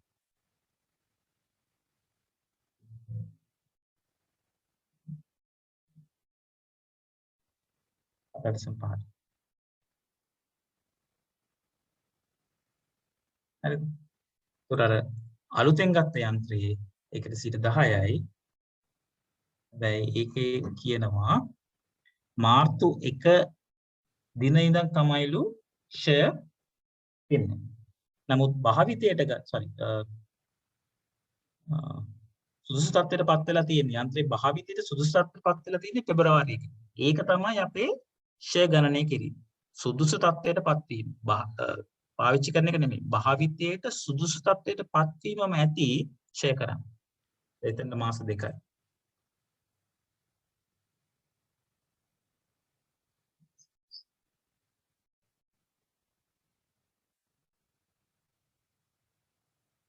මේ ටික එකතු ගමු අපි.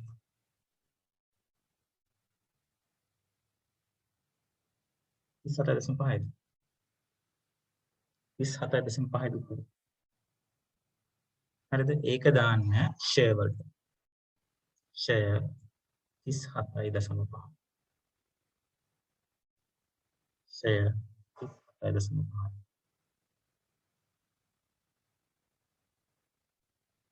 ආරම්භක ෂෙයා වෙන් කිරීම කීයද? 147. ආරම්භක ෂෙයා වෙන් කිරීමක් දාන්න.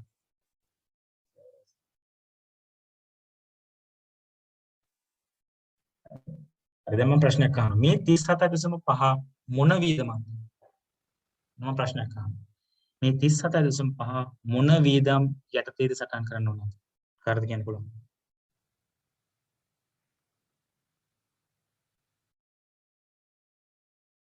මේ 37.5 අයත් වෙන්නේ මොන වියදමක් යටතේද? බෙදා හැරීම නම් වැරදි. මේ 37.5 යන්ත්‍රශය කොහෙටද යන්න ඕන? පරිපාලනත් වැරදි. පොදු කාර්ය. හරිද? පොදු කාර්ය වියදමක්. හරිද? දැන් ලියන්න මේ අගහරියක ලියන්න යන්ත්‍රශය කියලා ලියන්න. යන්ත්‍රශය.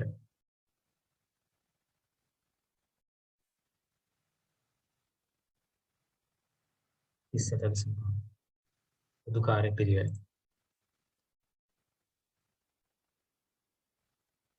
පොදු කාර්ය පිළිවෙලට තමයි එතන සටහන් වෙන්නේ. හරිද? ඒ ගැළපෙන්නේ ඉවරයි.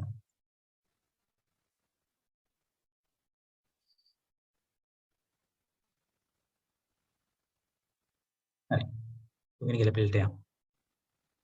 මෝටර රථ සරල මාර්ග ක්‍රමයට වාර්ෂිකව 10%ක් ක්ෂය කරනු ලැබේ.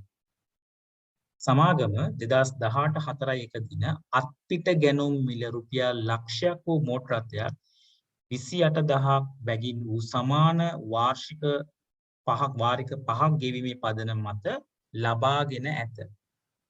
එහි පළමු වාරිකය 2018 4/1 දින ගෙවූ අතර ඉතිරි වාරික සෑම වසරකම මාර්තු 31 දින ගෙවිය යුතුය. පළමු වාරිකය හැර අනෙකුත් හැම වාරිකයක් තුළම රුපියල් 10000ක පොලියක් අන්තර්ගත වේ.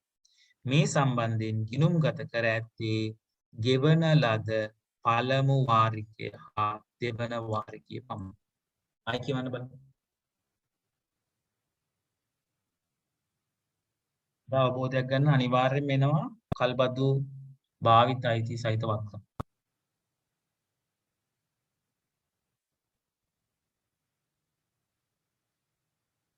කොට ගෙවලා තියෙන වාරික දෙකේ වටිනාකම විතරයි ශේෂ පරීක්ෂණය තියෙන්නේ. දැන් යන ශේෂ පරීක්ෂණය. ගෙවූ කල්බදු. ගෙවූ කල්බදු තියෙනවා 28 ඒවා දෙකක්. පැහැදිලිද? ගෙවූ කල්බදු තියෙනවා 28 ඒවා දෙකක් 56. දැන් යන්න භාවිත අයිතිය සහිත වත්කම් නෝට් එකක්. භාවිත අයිතිය සහිත වත්කම්. යන්න භාවිත අයිතිය සහිත වත්කම්. සිංහලෙන්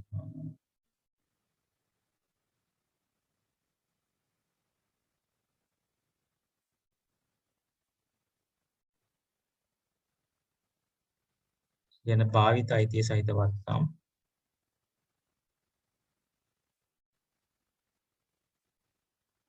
හරිද? පිරිවැය කියලා ලියන්න 100යි. පිරිවැය ලියන්න 100යි. පිරිවැය 100යි. share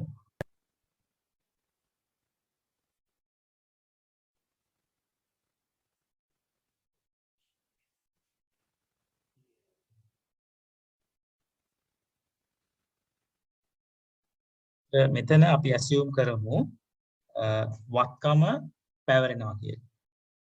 කල්පතු ගණන් කරට පැවරෙනවා කියලා අපි assume කරමු. ඒතර 110 share කරන්න පුළුවන්. හරිද? හරි. එතන share කීයද? share 10 කියලා කියන්නේ 10. ඒකට ධාරණ වටිනාකම ලියන්න. ධාරණ වටිනාකම 90යි. ධාරණ වටිනාකම 90යි. ඒක පැහැදිලිද? භාවිත අයිතිය සහිත වත්කම් කියලා ලියන්න. පිරිවැය ලියන්න 100යි. ෂය 10යි. ධාරණ වටිනාකම 90යි. දැන් යන ශේෂ පත්‍රයට මූලික තත්ත්ව ප්‍රකාශයට ලියන්න භාවිත අයිතිය සහිත වත්කම් සටහන් අංක 5 90යි. භාවිත අයිතිය සහිත වත්කම් සටහන් අංක 5 90යි.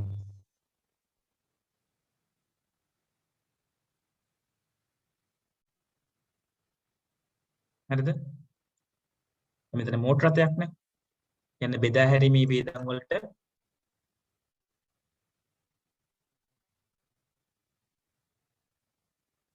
බෙදා හැරීමේ වේදන් වලට යන්න භාවිත අයිතිය සහිත වත්කම් ෂය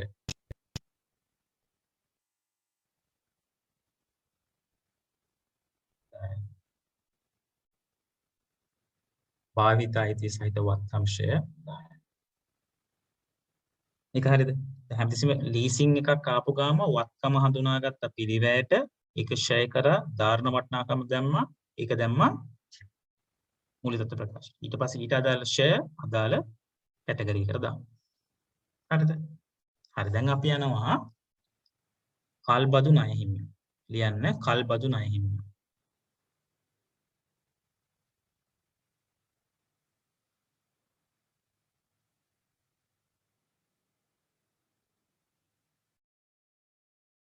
කල්බදු ණය හිමියෝ. හරි. දැන් වත්කමේ වටිනාකම කීයද? 100යි. හරිද? ඒතර ඩවුන් පේමන්ට් එක කීයද? 28යි. වත්කමේ වටිනාකම 100යි. මූලික ගෙවීම 28යි. ඒතර කීයද තව ගෙවන්න තියෙන්නේ? 72ක් ගෙවන්න. හරිද? 72ක් ගෙවන්න. මේක පැහැදිලිද? හරිද? 72ක් ගෙවන්න. දැන් ඒ 72ට පොලිය එකතු කරන්න. ඒක තමයි ලියන්න මූලික මිනුම්කරණයේදී කල්බදු ණය හිමි වටිනාකම ලියන්න. මූලික මිනුම්කරණයේදී කල්බදු ණය හිමි වටිනාකම.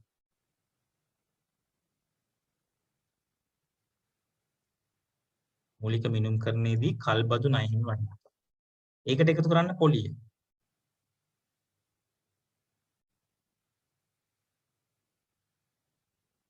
ඒකට එකතු කරන්න පොලිය. ඉන් අඩු කරන්න වාරිකය. වාරිකය කීයද? 28යි. අපිට එනවා කල්බදු ණය හිමි අවසාන වටිනාකම.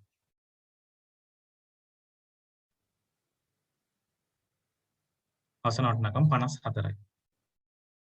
අවසාන වටිනාකම 54යි. ඒ අවසාන වටිනාකම 54 අපි කොටස් දෙකකට බෙදෙනවා. ජංගම සහ ජංගම නොවන. ජංගම සහ ජංගම නොවන.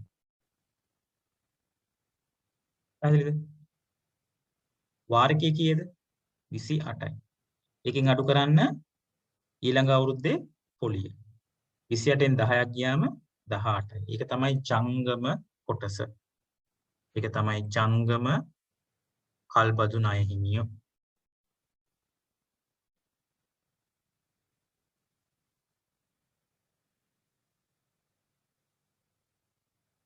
ලියන්න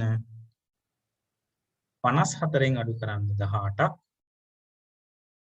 උත්තරේ 36. එතන දිගු කාලීන කල්බදු ණය හිමිව වෙන්නේ 36යි. දිගු කාලීන කල්බදු ණය හිමිව වෙන්නේ 36යි. හරිද? දැන් යන්න මූල්‍ය වියදම් වලට. මූල්‍ය වියදම් වලට දාලා ලියන්න කල්බදු පොලිය. කල්බදු පොලිය 10යි. කල්බදු පොලිය 10යි.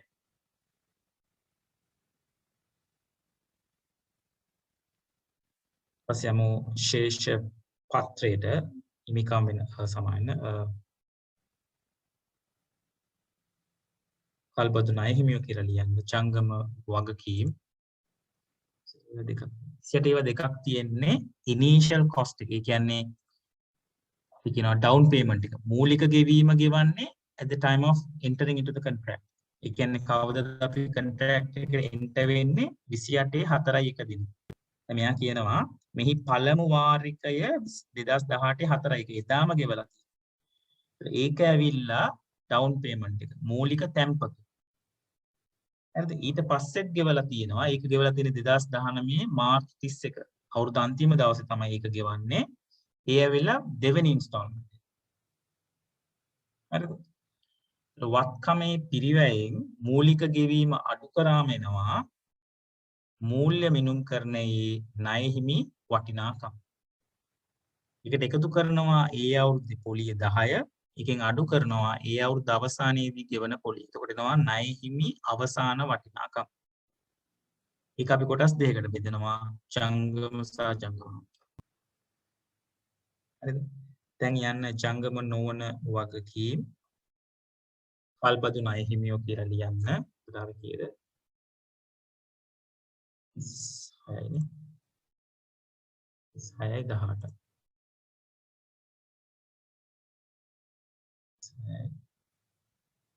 18.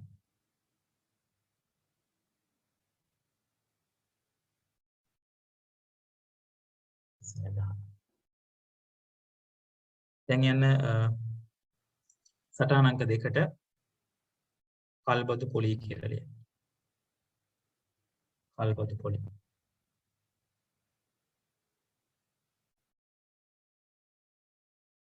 කල්බදු පොලිය.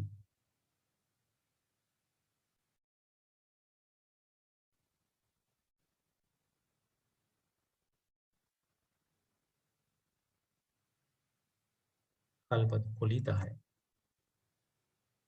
කල්බදු පොලිය 10යි. ඒක ඇඩ්ජස්ට්මන්ට් එක තේරෙනවා? හරිද? දැන් අපි යමු මෝටර රථ කොච්චර තියෙනවද? මෝටර රථ තියෙනවා 540ක්. අපි ඒකට දර්ශය කරමු. යන්නකො මෝටර රථ වලට.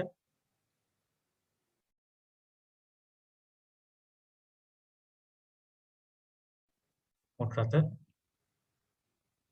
ආරම්භක ශේෂය තියෙන මෝටර රථ වල 540ක්.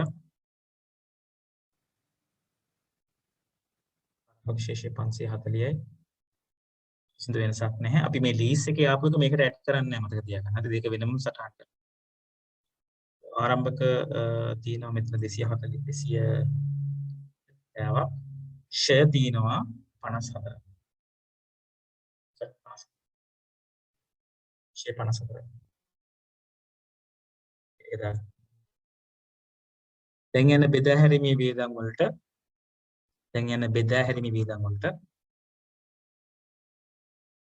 යන මෝටර රථ ෂය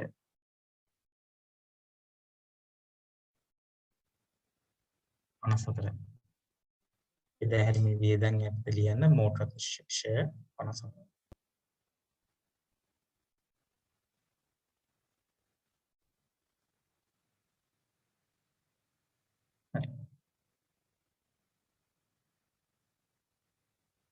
ලීබඩු සහ උපකරණ 5 බැගින් වාර්ෂික ෂය කරනු ලැබේ. කෙසේ වුවද මෙන්න මේක වැදගත්.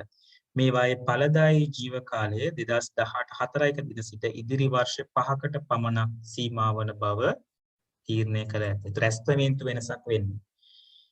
කලින් අපි ඇසියුම් කරනවා ලීබඩු උපකරණ ඵලදායී ජීව කාලය අවුරුදු 20ක් කියලා. දැන් ඒක කියන අවුරුදු 5යි කියලා. ඒතකොට ඇස්තමේන්තු වෙනසක් නම් බෙහෙක වෙනසක් ඒක අදාළ වෙන්නේ වෙනස් වීම සිදු කරපු දා ඉඳන්. මට කියන්න ලී බඩු වල ධාරණ වටිනාකම කීයද? ලී බඩු වල ධාරණ වටිනාකම කීයද?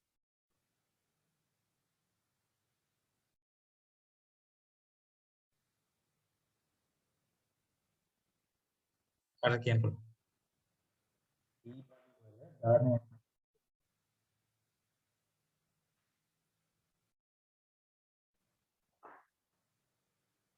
30යි. very good. 130 බෙදන්න 5. 26 ලී බඩු ෂෙයා. හරිද? 130 බෙදන්න 5න් ලී බඩු ෂෙයා වෙන්නේ 26.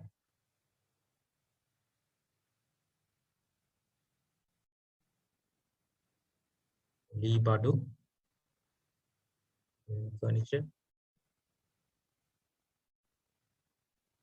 ලී බඩු පිරිවැය තියෙනවා 260ක්. ආරම්භක සමුචිත ෂෙයා තියෙනවා 130ක්. 26. ලී බඩු ෂෙයා කියලා පරිපාලන වියදම් වලට දාන්න. පරිපාලන වියදම් වලට දාන්න.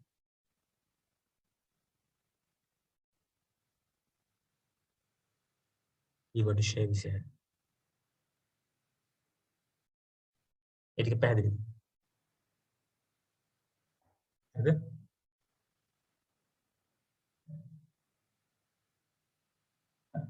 එන්න ගන්න. මේ පාර එන්න පුළුවන්. තාම මේක ටෙස්ට් වෙලා නැහැ. සමාගම විසින් 2019 3.31 දින පිරිවැයට 25% ලාභයක් එකතු කොට රුපියල් 25000ක් ලෙස ඉන්වොයිස් වටිනාකමක මිල තීරණය කර භාණ්ඩ තොගයක් සුනිල් ට්‍රේඩර්ස් වෙත යවා ඇත. මේ ඉන්වොයිස් වටිනාකම විකුණුම් සහ වෙළඳ සහ වෙනත් ලැබිය යුතු දෑ තුල ඇතුළත්ය. විකුණුම් සහ වෙළඳ ලැබිය යුතු දෑ තුල ඇතුළත් වෙලා කියලා කියනවා. හරිද? මෙම තොගය 2019 4.5 දින සුනිල් ට්‍රේඩර්ස් වෙත බාර දුන් බව ප්‍රවාහන නියෝජිතයා විසින් දැනුම් දී ඇත. අපි කියලා මාර්ගස්ථ තොගයක්. ඒ කියන්නේ අපි ආපසුවීමේ පදනම මත යවලා තියෙනවා. අපි යවද්දි මේක විකුණුමක් සහ ණය ගෙතියක් ලෙස හඳුනාගෙන තියෙනවා. නමුත් මේක ශේෂපත්‍ර දිනට මාර්ගස්ථ තොගයක් තමයි විදිහට තමයි සැලකන්නේ. හරිද? මේ සම්බන්ධයෙන් සුනිල් ට්‍රේඩර්ස්ගේ 10000ක අත්තිකාරම් මුදලක් ලැබී වෙළඳ සහ වෙනත් ලැබිය යුතු දෑ ගිණුමට බැර කර ඇත. ඉතිරි නිමිතොගේ තුල මෙම භාණ්ඩ ඇතුළත් නැත. ඒක කියන්න ඕනේ නැහැ. මාර්ගස්ථ තොගේ නැහැනේ. ෆිසිකල් ස්ටොක් එකේ ඒක නැහැ. මේක කියන්න අවශ්‍යම නැහැ. හරි? ඒක අපි ගාව නැහැනේ. ඒකින්ද අපේ තොගේත් නැහැ. හරි. මොකද්ද මුලින්ම කරන්න ඕනේ? විකුණුම් වලින් අඩු කරන්න 25ක්. විකුණුම් කියලා දාලා මෙතන දාන්න 25ක් මයිනස් කියලා. එන්න 25යි. විකුණුම් වලින් අඩු කරන්න 25ක්. ණය ගැතියන්ට යන්න මූල්‍ය තත්ත්ව ප්‍රකාශය. ණය ගැතියෝ වෙනත් ලැබිය යුතු දෑ වෙළඳ ලැබිය යුතු දෑ ඒකෙන් අඩු කරන්න 25ක්. ඒකෙන් අඩු කරන්න 25ක්.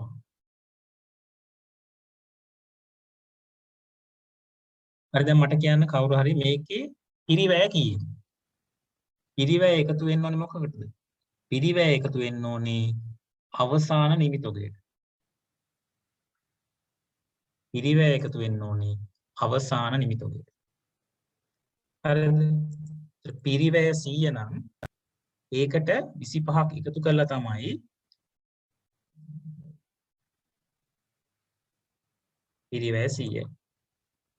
ඒකට 25ක් එකතු කරලා තමයි selling price එක. කියන්නේ විකුණු මිල එන්නේ. ඒක සමාන වෙන්නේ 25000ට. අපි මේක හොයාගන්නේ කොහොමද? පිරිවැය හොයාගන්නේ කොහොමද? පිරිවැය හොයාගන්නේ 25000 බෙදන්න 125 වැඩි කරන්න 100. උත්තර වෙන්නේ 20000යි. අවසාන තොගය කියලා දාලා නිමි තොග කියලා දාන්න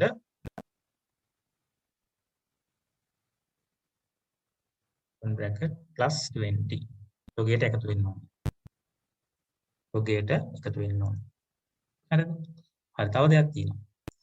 විකුණුම් අත්තිකාරමක් ලැබිලා තියෙනවා. ඒක අපි කොහොමද සටහන් කරලා තියෙන්නේ? මුදල් ගිණුම හර කරලා ලැබිය යුතු දෑ ගිණුම බැර කරලා තියෙනවා. ඒක වැරදි. ලැබිය යුතු දෑ වලට එකතු වෙන්න ඕන.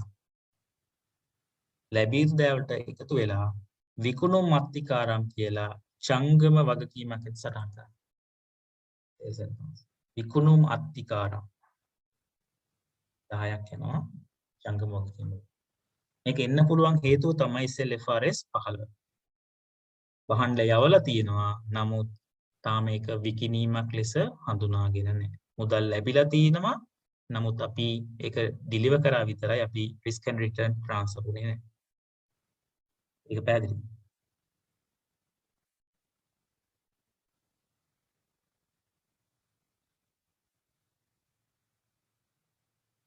හරි. ගෙවූ ලාභාංශ ලෙස දැක්වෙන්නේ වර්ෂයේ ලාභය මත යෝජනා කළ පසුගිය වාර්ෂික සභාවේ රැස්වීමේදී අනුමත වූ ලාභාංශ ප්‍රමාණය. හරි අපි යමු ලාභාංශ වලට. ගෙවූ ලාභාංශ.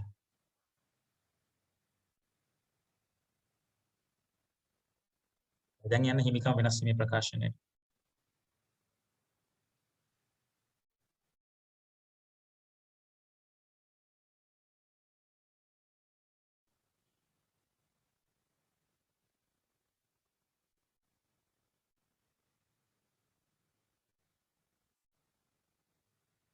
ගෙවූ ලාභාංශ කියලා රඳවාගත් ඉපියම් වලින් අඩු කරන්න 100. ගෙවූ ලාභාංශ කියලා රඳවාගත් ඉපියම් වලින් අඩු කරන්න 100. ඊපස්සේ කියනවා 2018-19 වර්ෂයේ වෙනුවෙන් වර්ණීය කොටසකට රුපියල් 2 බැගින් නියමිත ලාභාංශ සහ සාමාන්‍ය කොටස් සඳහා කොටසට රුපියල් 3ක බැගින් ලාභාංශ ගෙවීමට යෝජනා විය. මතක තියාගන්න සාමාන්‍ය වර්ණීය කොටස් ඉන්නේ නැහැ. හදිස්සියවත් ආවොත් වර්ණීය කොටස් සඳහා යෝජිත ලාභාංශ අපි හිමිකම වෙනස් වීමේ ප්‍රකාශයේ රඳවාගත් ඉපියම් වලින් අඩු කරලා ඒක ජංගම වගකීමක් ලෙස සටහන් කරනවා. නමුත් සාමාන්‍ය කොටස් සඳහා යෝජිත ලාභාංශ අපි සටහනක් ලෙස ඇඩ්ජස්ට් කරනවා. ඒ සටහනක් විතරයි එන්නේ. පැහැදිලිද? හරි ලියන්න යෝජිත වර්ණීය කොටස් ලාභාංශ යෝජිත වර්ණීය කොටස් ලාභාංශ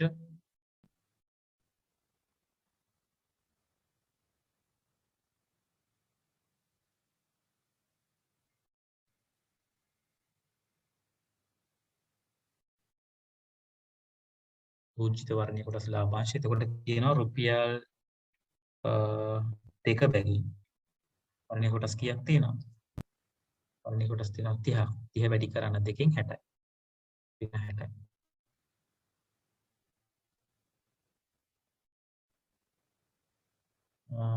ඔව් ලියන අංකයක් දාන්න පුළුවන්.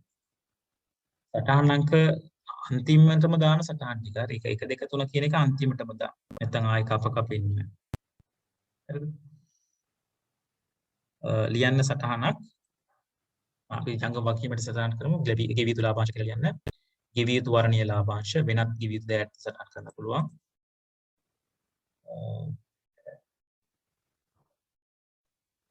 වෙනත් ගෙවිය යුතු දෑත් සටහන් කරන්න පුළුවන්. ගෙවිය යුතු ලාභාංශ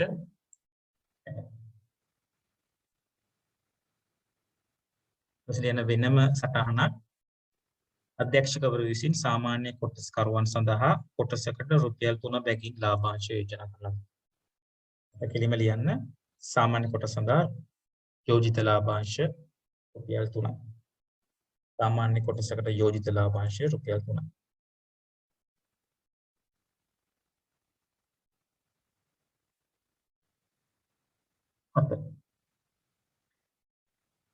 පාරිසරික හානියක් වෙනුවෙන් සමාගමෙන් රුපියල් ලක්ෂ 5ක වන්දියක් ඉල්ලා පරිසර ආයතනයක් විසින් නඩු පවරා ඇත. මෙම වන්දි මුදල ගෙවීමට සිදුවීමට ඉඩකඩ අඩු. ඉඩකඩ අඩු නම් ප්‍රතිපාදනයක් නොවේ. නමුත් මේක මොකද්ද? අසම්භාව්‍ය වගකීමක්. ඒතර අසම්භාව්‍ය වගකීමක් නම් අපි සටහනක් ලියන්න. පාරිසරික හානියක් වෙනුවෙන් පරිසර ආයතනයක් රුපියල් ලක්ෂ 5ක වන්දියක් ඉල්ලා නඩු පවරා ඇත. එච්චරයි ලියන්න. රුපියල් ලක්ෂ 5ක වන්දියක් ඉල්ලා නඩු පවරා ඇත. ඒ සටහන. අද මෙහෙම හිතන්නකෝ දැන් ඔය ගානම ඔය සිනාරියෝකම එන්න පුළුවන් ඉඩකඩ වැඩි බව නීතිඥයෝ කියනවා. ඒතර ඉඩකඩ වැඩි නම් ඒක වියදමක්, ඒක වෙනත් වියදමක්, ඒක සඳහා අපි ජංගම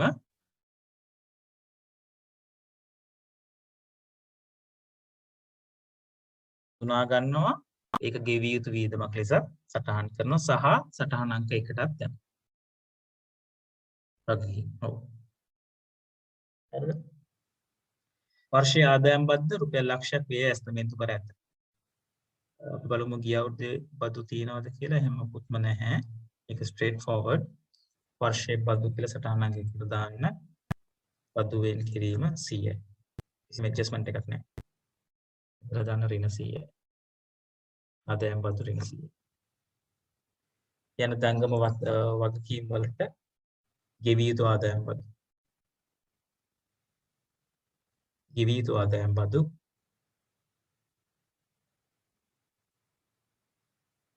100යි. ගෙවිය යුතු ආදායම් බදු 100යි.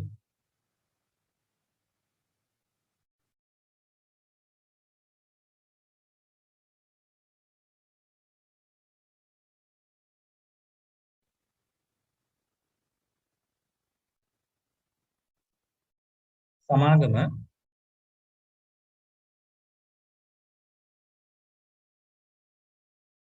සමාගම 2019 දිනට දැනට ඇති සෑම කොටසකම 5කට එක කොටස බැගින් හිමිකම් නිකුතුවක් ලෙස කොටසකට රුපියල් 25ක් බැගින් නිකුත් කරමු ලබාගෙන ඇතත් මේ තවම ගිණුම්ගත කර නැත. ඉහත යෝජිත ලාභාංශ මේ සඳහා හම්බෙන්නේ ඒක අදාළ වෙන්නේ කොහොමදත්ම. හරි. දැන් යන්න ශේෂ පරීක්ෂමට යන්න.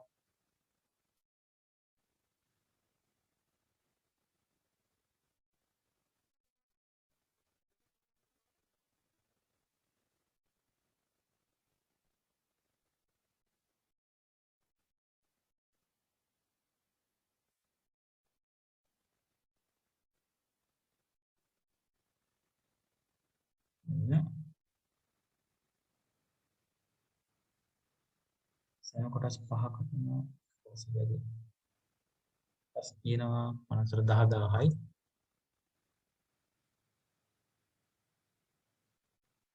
250යි සමානක් තියෙනවා.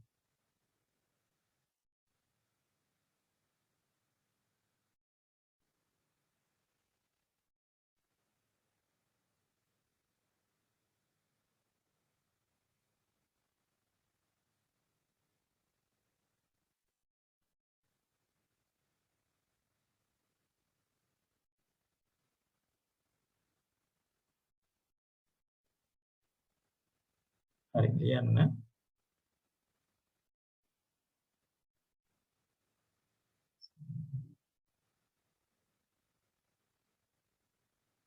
මේ තවම ගිණුම්ගත කරන්නේ නැත සර්. ඒ කියන්නේ තවම ගිණුම්ගත කරන්නේ නැත.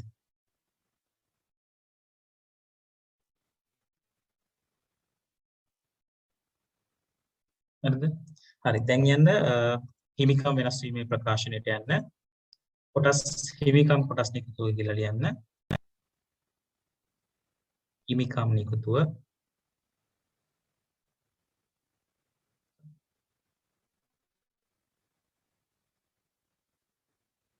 හිමිකම් නිකුතුව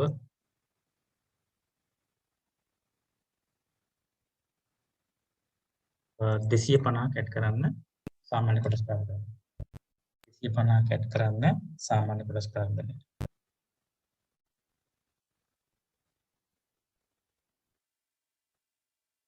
මුදල් ශේෂයට ඇඩ් කරන්න තව 250. මුදල් ශේෂයට එකතු කරන්න 250.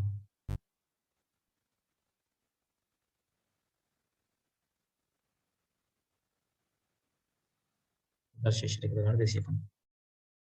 පොදු සංචිතයට 50000ක් මාරු කළ යුතුය. පොදු සංචිතයට 50,000ක් මාරු කළ යුතුය. හිමිකාම් වෙනස් වීමේ ප්‍රකාශනයට යන්න පොදු සංචිතයට මාරු කිරීම. රඳවාගත් ඉපීම් වලින් අඩු කරන්න 50ක් පොදු සංචිතයට එකතු කරන්න 50ක්.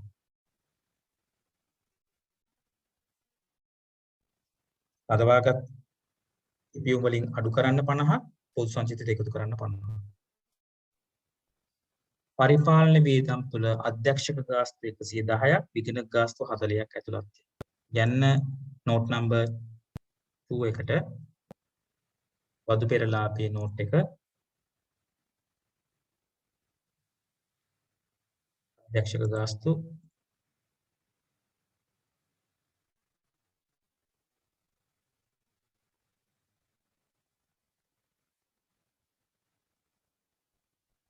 අධ්‍යක්ෂක ගාස්තු කියලා ලියන්න 110ක්. ලියන්න විගණක ගාස්තු ලියන්න 40ක්. 40. හරිද? හරි. කිසිම ඇඩ්ජස්ට්මන්ට් එකක් නැහැ. නෝට් නම්බර් 1 එකට එන එක විතරයි වෙන්නේ. සරි. ඉන්නේ මෙතන.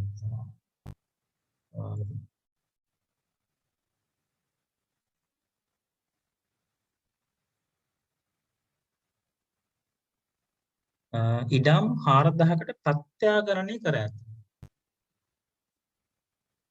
ඉඩම් වල වටිනාකම කිව්ව 3000. යන්න PP නෝට් එකට දේපල පොදු කරන ඉඩම්. ඉඩම් ආරම්භක ශේෂය තියෙන 3000ක්. 3000 4000 වෙනවා. අවසාන ශේෂය 4000. ඒතර ප්‍රත්‍යාකරණය කියලා ලියන්න 1000.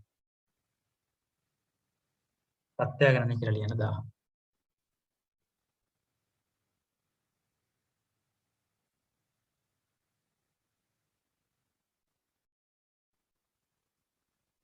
ප්‍රත්‍යාකරණ සංචිතයට ඇඩ් වෙන්න ඕනේ නේද? දැන් එන විස්තීර්ණ ප්‍රකාශයට ප්‍රත්‍යාකරණ අතිරික්ත වෙනස් වීම 1000. ඉනත් විස්තීර්ණ ආදායම යටතේ ප්‍රත්‍යාකරණ අතිරික්ත වෙනස් වීම 1000යි. මෙතන ලියන්න මුළු විස්තීර්ණ ආදායම කියලා ලියන්න. මුළු විස්තීර්ණ ආදායම ප්‍රත්‍යාකරණ සංචිතයට ලියන්න 1000. ප්‍රත්‍යාකරණ සංචිතයට ලියන්න 1000.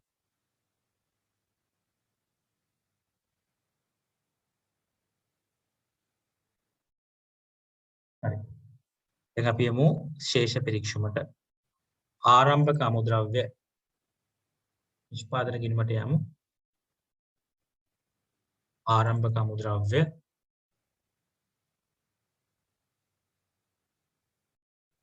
ආරම්භක අමුද්‍රව්‍ය යෙද 260. නොනිමිතොග ආරම්භක නොනිමිතොග 500. ආරම්භක හරිද? highlight කරේ ආරම්භක.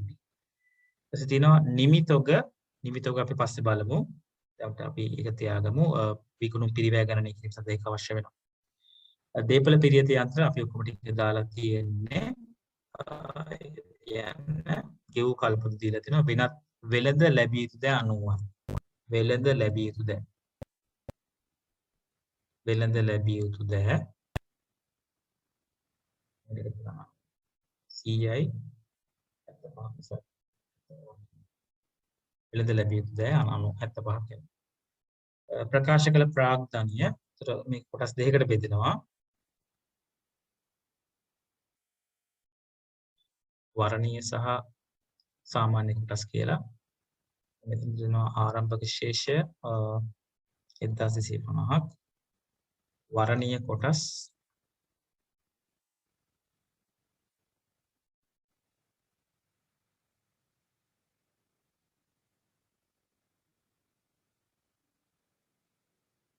වර්ණීය කොටස් ප්‍රාග්ධනය කියලා ලියන්නේ.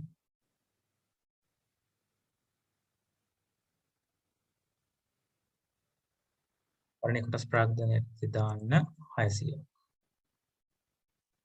රඳවාගත් ඉපියුම් කියන්න 300ක්. ප්‍රත්‍යාකරණ සංචිතන පොදු සංචිත 200. විකුණුම් 4800යි. 4875 සොරි 25ක් ගියාම 4775. 4775. දෙව් ලාභාංශ හරි බෙදා හැරීමේ වියදම් 220යි.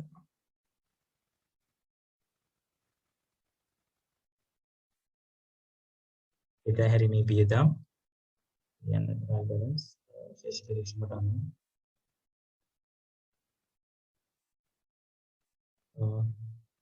220යි. පරිපාලන වියදම් 430යි. නිෂ්පාදන පොදු කාර්ය වියදම් යන නිෂ්පාදන ගිණුමට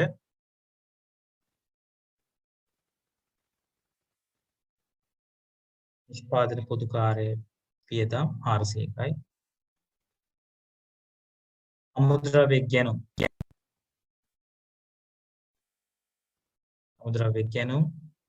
1660යි. මූල්‍ය වියදම් 100යි. මූල්‍ය වියදම් 100යි.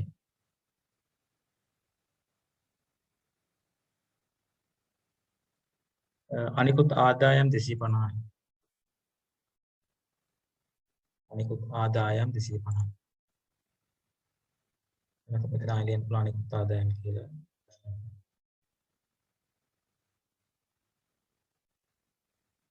මුදල් හා බැංකු 270යි.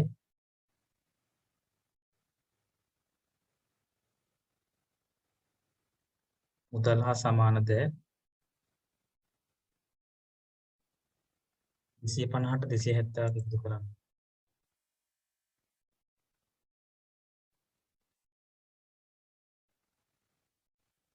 ශේෂය.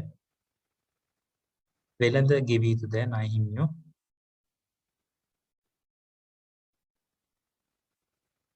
වෙළඳ ගෙවී යුතු ද ණය හිමියෝ. හරි මේක දැන් අලුත් දෙයක් තියෙන අපිට ගන්න. අපි දන්නේ නිමි තොගයේ වටිනාකම. ඒකට හේතුව අපි තාම නිෂ්පාදන ගිණුම ඉවර කරේ නැහැ. අපි තාම මම කියන්නේ මේකයි කියලා. හරිද? නමුත් මේකටත් ප්‍රිපෙයාර් වෙලා යන්න. ඒතර ආවොත් බෝනස්. මොකද ඔයගොල්ලෝ දන්නවා. ඔයගොල්ලන්ට බෑග්ග්‍රවුන්ඩ් නොලෙජ් එකක් තියෙනවා නිෂ්පාදන ගිණුමක් එක්ක සමාගම් ගාණක් ආවොත් කොහොමද කරන්නේ කියලා.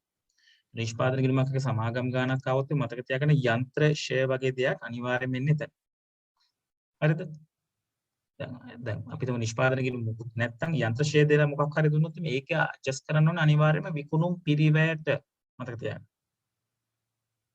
යන්ත්‍රයක් දීලා තියෙනවා නම් ඒ යන්ත්‍රයේ ෂය ඇඩ්ජස්ට් කරන්න ඕනේ විකුණුම් පිරිවැයට. ඒක මතක තියාගන්න. හරිද? හරි අපි දැන්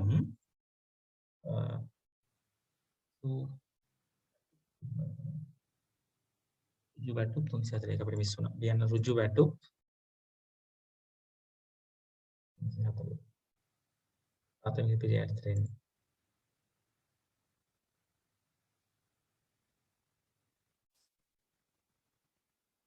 අපි දැන් කැල්කියුලේට් කරන්න ප්‍රාථමික පිරිවෙන්. කී දෙන්නේ ප්‍රාථමික පිරිවෙන්. දැන් කැල්කියුලේටර් යූස් කරන්න බලන්න. ප්‍රාථමික පිරිවෙන් 1600 දෙන්න. පොදු කාර්ය පිරිවෙන්.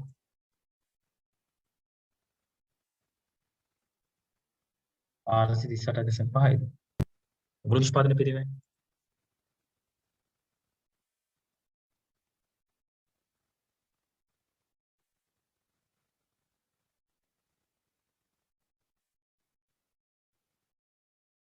මුළු නිෂ්පාදන පිරිවැය 2038යි 750යි. සම්පූර්ණයි. ඒක පැහැදිලි. හරිද? හරි. දැන් මට කියන්න නිමි තොගයේ වටිනාකම කීයද? හැමෝම කරන්නේ. නිමි තොගයේ වටිනාකම කීයද? නිමි තොගයේ වටිනාකම කීයද?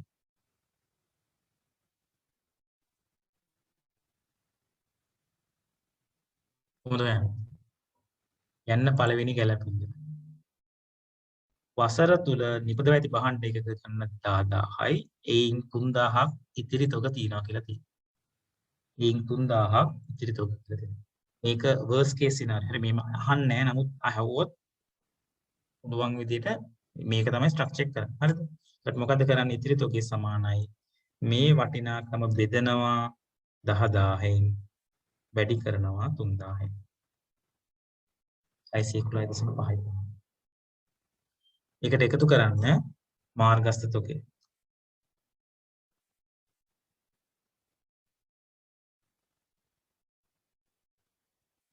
මාර්ගස්ත තොගේ කීයද? 20. නිමි තොගේ වටිනාකම කීයද? 631.5. ඒක දාන්න මූල්‍ය තත්ත්ව ප්‍රකාශය. ඒක දාන්න මූල්‍ය තත්ත්ව ප්‍රකාශය. හරිද?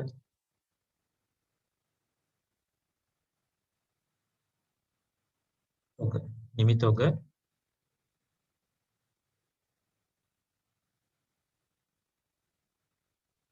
631.5. නිමි තොග 631.5. හරිද? හරි දැන් විකුණුම් පිරිවැය ගණනය කරමු. දැන් විකුණුම් පිරිවැය ගණනය කරමු.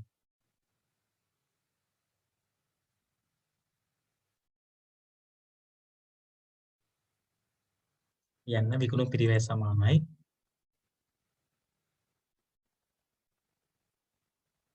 ආරම්භක තොගය ආරම්භක නිමි තොගය. හරි ආරම්භක නිමි තොගය කීයද? 350. ඒකට එකතු කරනවා නිෂ්පාදන පිරිවැය. නිෂ්පාදන පිරිවැය කීයද? 2038.5. ඉතින් අපි අඩු කරනවා අවසාන තොගය.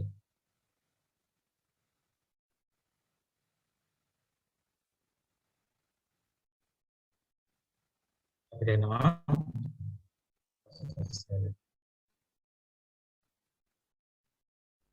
1056.5ද?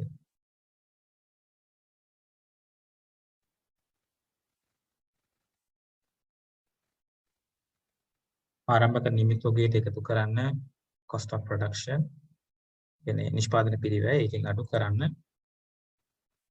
නිමි තොගය. නිමි අවසාන තොගය including good in transit. හරිද? එතකොට එනවා විකුණුම් පිරිවැය. ඒක adjust කරන්න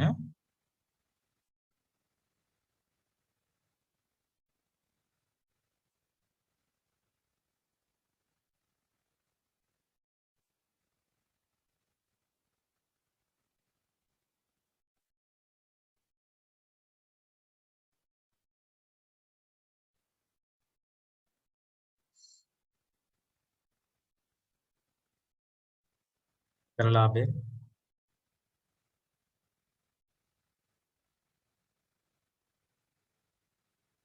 නැත්නම් 250යි බෙදා හැරීමේ පිරිවැය.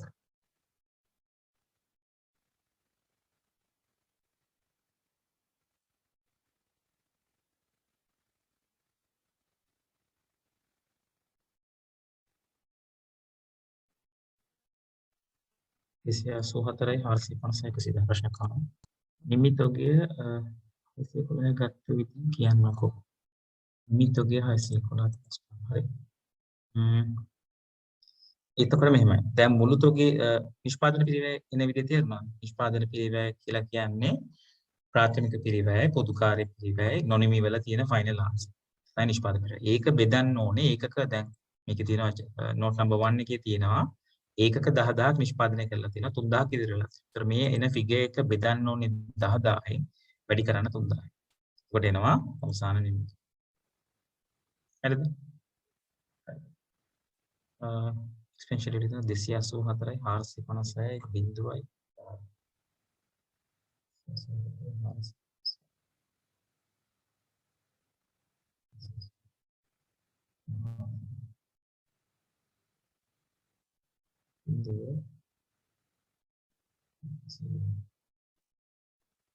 පොදු පෙරලාභය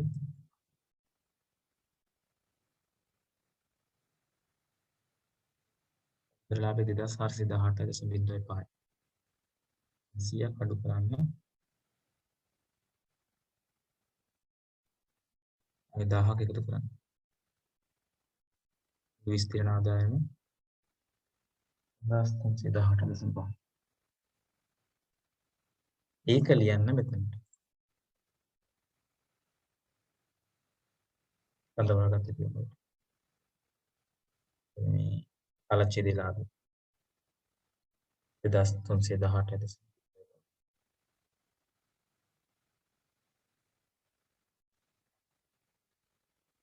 හරිද? එක්සෑම් එකේදී බැලන්ස් කරන්න යන්න එපා. මෙතන විතරක් දාලා අතාරින්න ඉච්චරයි. කියන්නේ මේක ටික ඉතුරු දාගන්න පුළුවන්. නමුත් මම ඉච්චර අනවශ්‍ය ලෙස කාලේ මිඩම් කරන්නේ නැහැ. මේව බැලන්ස් කරන්න යන්න එපා කොහොමදවත්. වෙලාව තිබ්බත් බැලන්ස් කරන්න එපා. ඒ වෙලාව වෙන දෙයකට යොමු. හරිද?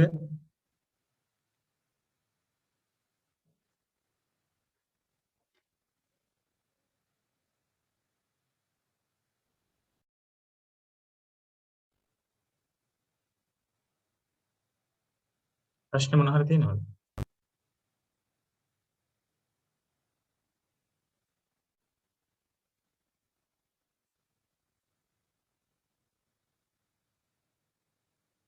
ප්‍රශ්න තියෙනවා නම් අහන්න පුළුවන්. මම කියලා දෙන්නම් කොහොමද අප්‍රෝච් කරන්න කියලා එක්සෑම් එකට. ප්‍රශ්න තියෙනවද? සමාගම් ඉතාමත් වැදගත්. සමාගම් ගාන අතරින් එපා. සමාගම් ගානේ වැඩි කොටස එන්නේ බොහෝ විට ඇඩ්ජස්ට්මන්ට්ස් වලට. ඒ කියන්නේ ඇඩ්ජස්ට්මන්ට්ස් ටික කොහොම හරි කරන්න බෑ. ආදායම් ප්‍රකාශය පෙන්වන්න හරිද?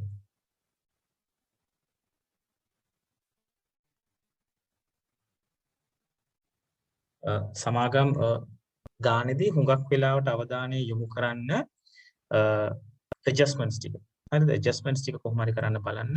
ඒ ඇඩ්ජස්ට්මන්ට්ස් වලට තමයි වැඩිපුර මාක්ස් එන්නේ. හදිස්සියවත් වෙලාව මදි කියලා හිතනවා නම් ඒ ඇඩ්ජස්ට්මන්ට්ස් ටික විතරක් කරලා පුළුවන් ඉදිරියට යන්න. හැබැයි විනාඩි 40කට වඩා සමාගම් ගානේ රැඳී ඉන්න එපා. කියන්නේ අනික් ක්වෙස්චන්ස් කරලා ඒ වලින් ටයිම් එක සේව් වුණොත් ආයි සමාගම් ගානට එන්න, එහෙම ඇරෙන්න ආයි සමාගම් ගානට විනාඩි 40කට වඩා වැය කරන්න යන්න එපා එකපාරට. ඒකේ ඔපචුනිටි කොස්ට් එක අවස්ථික පිළිවෙල වැඩි. එහෙනම් හුඟක් වෙලාවට ළමයි කරන්නේ පළවෙනි ගාන විතර සමාගම් ගාන අල්ලගෙන පැයක් විතර නාස්ති කරනවා. එහෙම කරන්න එපා. මොකද එක්සෑම් එක හරි කම්පිටිටිව් තරඟකාරී. ඒක හින්දා පුළුවන් තරම් ඉක්මනට සමාගම් ගානේ ඇඩ්ජස්ට්මන්ට්ස් ටික පුළුවන් තරම් බලන්න ඒ ටික කරලා දාන්න. ඒක කරලා අපි ඊළඟ වලට යන්න බලන්න. කොස්ටිං වලින් ටයිම් එක සේව් කරන්න පුළුවන්. පිරිවැය විශ්ලේෂණ, ලාභ පරිමා, ඒ ටික බ්‍රේක් ඉවන් පොයින්ට්ස්, ඉන්වෙස්ට්මන්ට් අප්‍රයිසල් පැත්ත, ප්‍රොජෙක්ට්ස් පැත්ත කරලා NPV සුද්ධ වාර්ෂික වටිනාකම් ඒව ටික හොයලා ලකුණු earn කරන්න පුළුවන්. හරිද? ඒකින්ද මේ විදිහට අපි මේ ප්ලෑන් කරගෙන යනවා. එතකොට ඔයගොල්ලෝ මගේ නම් එක දන්න ඇති. මොන හරි ඩවුට්ස් එහෙම තියෙනවා නම් ප්‍රශ්න තියෙනවා. මේක තමයි මගේ නම්බර එක 0776669 මේ නම්බර් එකට කතා කරලා ප්‍රශ්න අහන්න පුළුවන්. හරිද? වියදම් ප්‍රකාශ වියදම් මේ පෙන්වනවා.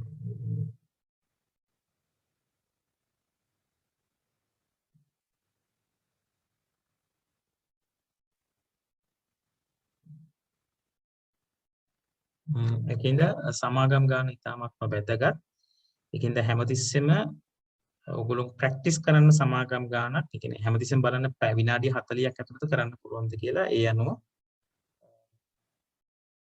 කරන්න. මම wait for Ovin to talk.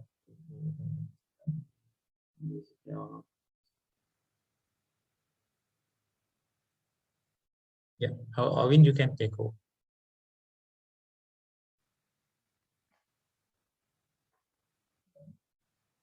හැමෝටම මම හොඳට එක්සෑම් එක කරන්න ධෛර්යය ලැබේවා කියලා ප්‍රාර්ථනා කරනවා. මොන හරි ප්‍රශ්නයක් තිබුණොත් හරි විදිහට කතා කරලා මට උදව් කරන්න පුළුවන්. Over to you, Ovin.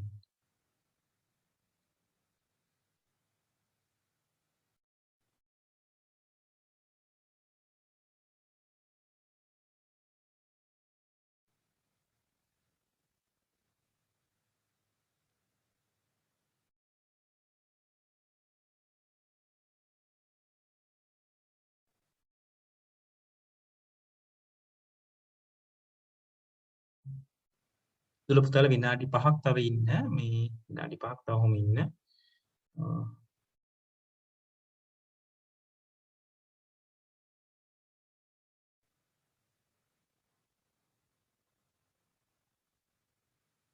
Yeah, Vin, yeah, give me a minute.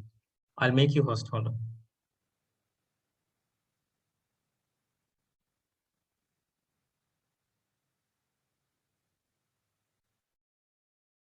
Yeah, I mean, you can take over. Yeah. සුබ සන්ධ්‍යාවක් සියලු දෙනාටම. ඉතින් අද අපි ඇත්තටම ඇවිල්ලා තින්නේ මෙම සම්මන්ත්‍රණයේ අවසාන දවසට ඥානස්ක ආයතනය මගින් සංවිධානය කරනු ලබන වාණිජ්‍ය සම්මන්ත්‍රණයේ අවසාන දිනය අදයි. ඉතින් ඔයගොල්ලෝ අපිත් එක්ක මාසයකට ආසන්න කාලයක් හිටියා විෂයන් තුනම සඳහා.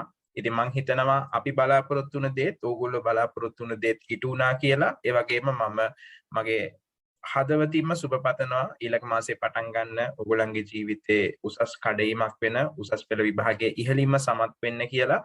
ඒ විභාගයට යෑමට පෙර කිසියම් හෝ උපකාරයක් අපේ අතින් වෙන්න තව තියෙනවා නම් කිසියම් හෝ ආකාරයකින් තවදුරටත් විෂය හා සම්බන්ධ වූ වෙනත් යමක් සම්බන්ධයෙන් අපෙන් උපකාරයක් ඕන නම් අපි බොහොමත්ම කැමැත්තෙන් ඒ සඳහා උදව් උපකාර කරනවා. ඉතින් අපේ ආචාර්ය මඩුල්ලේ ඒ වගේම අපෙත් phone numbers email address ඔයගොල්ලෝ ළඟ තියෙනවා. මොන හරි ප්‍රශ්නයක් තියෙනවා නම් අනිවාර්යයෙන්ම අපිට කතා කරන්න. ඉතින් මම කලින් විෂන් වලත් ඇවිල්ලා අවසාන දවසේ කතා කරා. මම හිතනවා මේ ළමයිනුත් මෙතන ඇති කියලා. සමහරට අලුත් ළමයි ඉන්න පුළුවන්. ඒකින්ද මම පොඩි දෙයක් කියන්න. නැනස්කා කියන්නේ සීමා ක්වොලිෆිකේෂන් එක සඳහා අධ්‍යාපනය ලබා දෙන ආයතනයක්. ඉතින් සීමා කියන්නේ ලෝකේ රටවල් 190කටත් වඩා පිළිගත්ත ක්වොලිෆිකේෂන් එකක් සුදුසුකමක්. ඉතින් ඕගොල්ලෝ අනිවාර්යයෙන්ම A level කරන්නේ කැම්පස් යන බලාපොරොත්තු වෙමින්. හැබැයි අපි දන්නවා A level ඉවරලා ඕගොල්ලන්ට අඩුම තරමේ අවුරුද්දක කාලයක්වත් ගෙදර ඉන්න වෙනවා කැම්පස් යන්න. මොකද අපේ කැම්පස් එන්ට්‍රි එන්නේ ඒ වගේ කාලයකට පස්සේ ලංකාවේ තියෙන ආකාරය අනුව. ඉතින් ඒ අවුරුද්ද කරුණා කරලා නාස්ති කරන්න එපා. මොකද දැන්ටමත් ඕගොල්ලෝ පොඩ්ඩක් ඕගොල්ලන්ගේ කාලසටහන පස්සෙන් එන්නේ මේ කොවිඩ් අර්බුදයේ හින්දා. මොකද ඕගොල්ලෝ හරිනම් ගිය අවුරුද්දේ අගෝස්තු A level විභාගෙ ලියන්න හිටපු ළමයි. හැබැයි දැනුයි ලියන්නේ.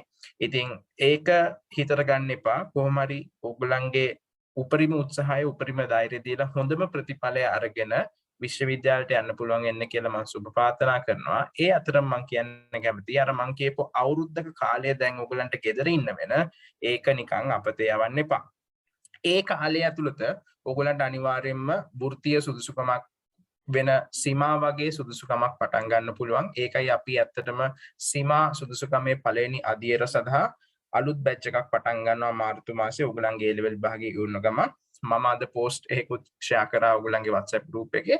ඉතින් ඔයගලන්ට අනිවාර්යයෙන්ම අපි විශේෂත්වයක් දක්වනවා. මොකද ඔයගොල්ලෝ අපිත් එක්ක මාසයකට ආසන්න කාලයක් හිටියා මේ වාණිජ්‍ය සම්මන්ත්‍රණය ඇතුළත. ඉතින් ඔයගලන්ට සිට 20ක ශිෂ්‍යාධාරයක් ලබා දෙනවා. ඒ සඳහා ප්‍රොමෝෂන් කෝඩ් එකක් සඳහන් වෙලා තියෙනවා. ඒ අදාළ රෙජිස්ට්‍රේෂන් ලින්ක් එකෙන් ලියාපදිංචි ලින්ක් එකෙන් ගිහිල්ලා ඔයගලන්ගේ විස්තර ඇතුළත් කරන්න. ඒ වගේ මේ ප්‍රොමෝෂන් කෝඩ් එකක් දාන්න. ඔයගලන්ගේ යාළුවෝ ඉන්නවා නම් තව කැමති ඒගොල්ලොත් එක්කත් ඒ පෝස්ට් එක ෂෙයා කරන්න. කමන්නේ ඒගොල්ලෝ අපිත් එක්ක සම්මන්ත්‍රණේ හිටපු නැති වුණත් අපි බෙහෙවින්ම කැමති කිසියම් හෝ ළමෙක්ට උදව් කරන්න මොනියම් හෝ ආකාරයකින්. ඉතින් නැවතත් මම කියන්න කැමතියි මම හදවතින්ම සුබ පතනවා මේ එන උසස් පෙළ විභාගයට ඉහළින්ම සමත් වෙන්න. ඒ වගේම ඔයගලන්ගේ ජීවිතේ ඔයගොල්ලෝ බලාපොරොත්තු වෙන හැමදේම ඉෂ්ට සිද්ධ වෙන්න කියලා ප්‍රාර්ථනා කරනවා. ඉතින් දැන් ඔයගොල්ලෝ පොඩි ළමයි නෙමෙයි. ඔයගොල්ලෝ දැන් ලොකු මිනිස්සු. හරි. ඔයගොල්ලෝ දැන් ඔයගලන්ගේ පාසල් ජීවිතේ ඉවර වෙලා බාහිර ලෝකයට ඇතුළත් වෙන්න හදන්නේ. දැම්ම ඉදම්ම ප්ලෑන් එකක් හදාගන්න මොනවාද ඔයගොල්ලෝ ජීවිතේ කරන්න යන්නේ, මොන වගේ රස්සාවක්ද කරන්න කැමති, මොන වගේ ගයක් ඔයගොල්ලෝ හදාගන්න කැමති, මොන වගේ වාහනයක්ද ඔයගොල්ලෝ පදින්න කැමති. ඒ දේවල් ඔක්කොම තීරණය වෙන්නේ ඔයා දැන් හදන ප්ලෑන් එක අනුව. මොකද ඔයගොල්ලෝ ඒ ප්ලෑන් එක හදන්න පරක්කු වුණොත් ඔයගොල්ලන්ගේ ජීවිතේ ඔයගොල්ලෝ ඉටු කරගන්න තියෙන දේවල් ටික ටික පරක්කු වෙනවා. ඒකින්ද ප්ලෑන් එකක් අනුව වැඩ කරන්න. එතකොට ඔයගොල්ලන්ට දේවල් කරන්න ලේසි. මොකද දැන් ලෙස්ටර් සර් කියනවා මට ඇහුණා විනාඩි 40න් එහා යන්න එපා සමාගම් ගන්න. ඔයගොල්ලෝ පේපර් එකට යන්නේ ප්ලෑන් එකක් හදාගන්නේ. මෙන්න මේ ටයිම් එක මේකට තමයි අපි වැය කරන්නේ. මෙතනින් වෙලාව ඉතුරුනොත් ඒ වෙලාව ගන්නවා මෙතනට. ඒ වගේ අපි ප්ලෑන් එකක් ගන්නවා. ඒ වගේ අනිවාර්යයෙන්ම ජීවිතයටත් ප්ලෑන් එකක් තියෙන්න ඕනේ නැත්නම් පොඩ්ඩක් ගමන අමාරු වෙනවා. ඉතින් ඒක නිසා අනිවාර්යයෙන්ම ඕගොල්ලන්ගේ උසස් පෙළ විභාගයේ ඉහළම සාමාර්ථයක් ගෙන විශ්වවිද්‍යාල වරම් ලබා ගන්න පුළුවන් වෙන්න කියලා මම ප්‍රාර්ථනා කරනවා. හැබැයි ඊට පෙර අනිවාර්යයෙන්ම ඔයගොල්ලන්ට පොඩි කාලයක් ඉතුරු වෙනවා ගෙදර ඉන්න තියෙන මේ තරුණ වයසේ අවුරුදු 13ක් ඉස්කෝලේ ගිහලා අනිවාර්යයෙන්ම හිතෙන්න පුළුවන් හරි දැන් පොඩ්ඩක් අපි ජොලියේ ඉන්න ඕනේ, පොඩ්ඩක් විවේකයක් ගන්න ඕනේ. හැබැයි ඒ විවේකේ ගොඩාක් ගන්නත් එපා. මොකද මේ වයසේදී ඔයගොල්ලන්ට ජවය තියෙනවා, ශක්තිය තියෙනවා. ඒක නිකරුණේ ආස්ති කරන්න එපා. ඒක නිසා අපි බලාපොරොත්තු වෙනවා ඔයගොල්ලෝ සීමා වගේ වෘත්තීමය සුදුසුකම පටන් ගන්නවා නම් අපිත් එක්ක මාර්තු මාසයේ එක් වෙයි කියලා. එතකන් අපි නවතිනවා. වෙන මොන හරි උපකාරයක් තියෙනවා නම් මම කලින් පැවසුවා වගේ අපහා සම්බන්ධ වන්න. නැත්නම් අපි නැවත මාර්තු වලදී හම්බෙමු සීමා සුදුසුකමත් එක්ක. බොහොම ස්තුතියි ඔබට. සුබ අනාගතයක්.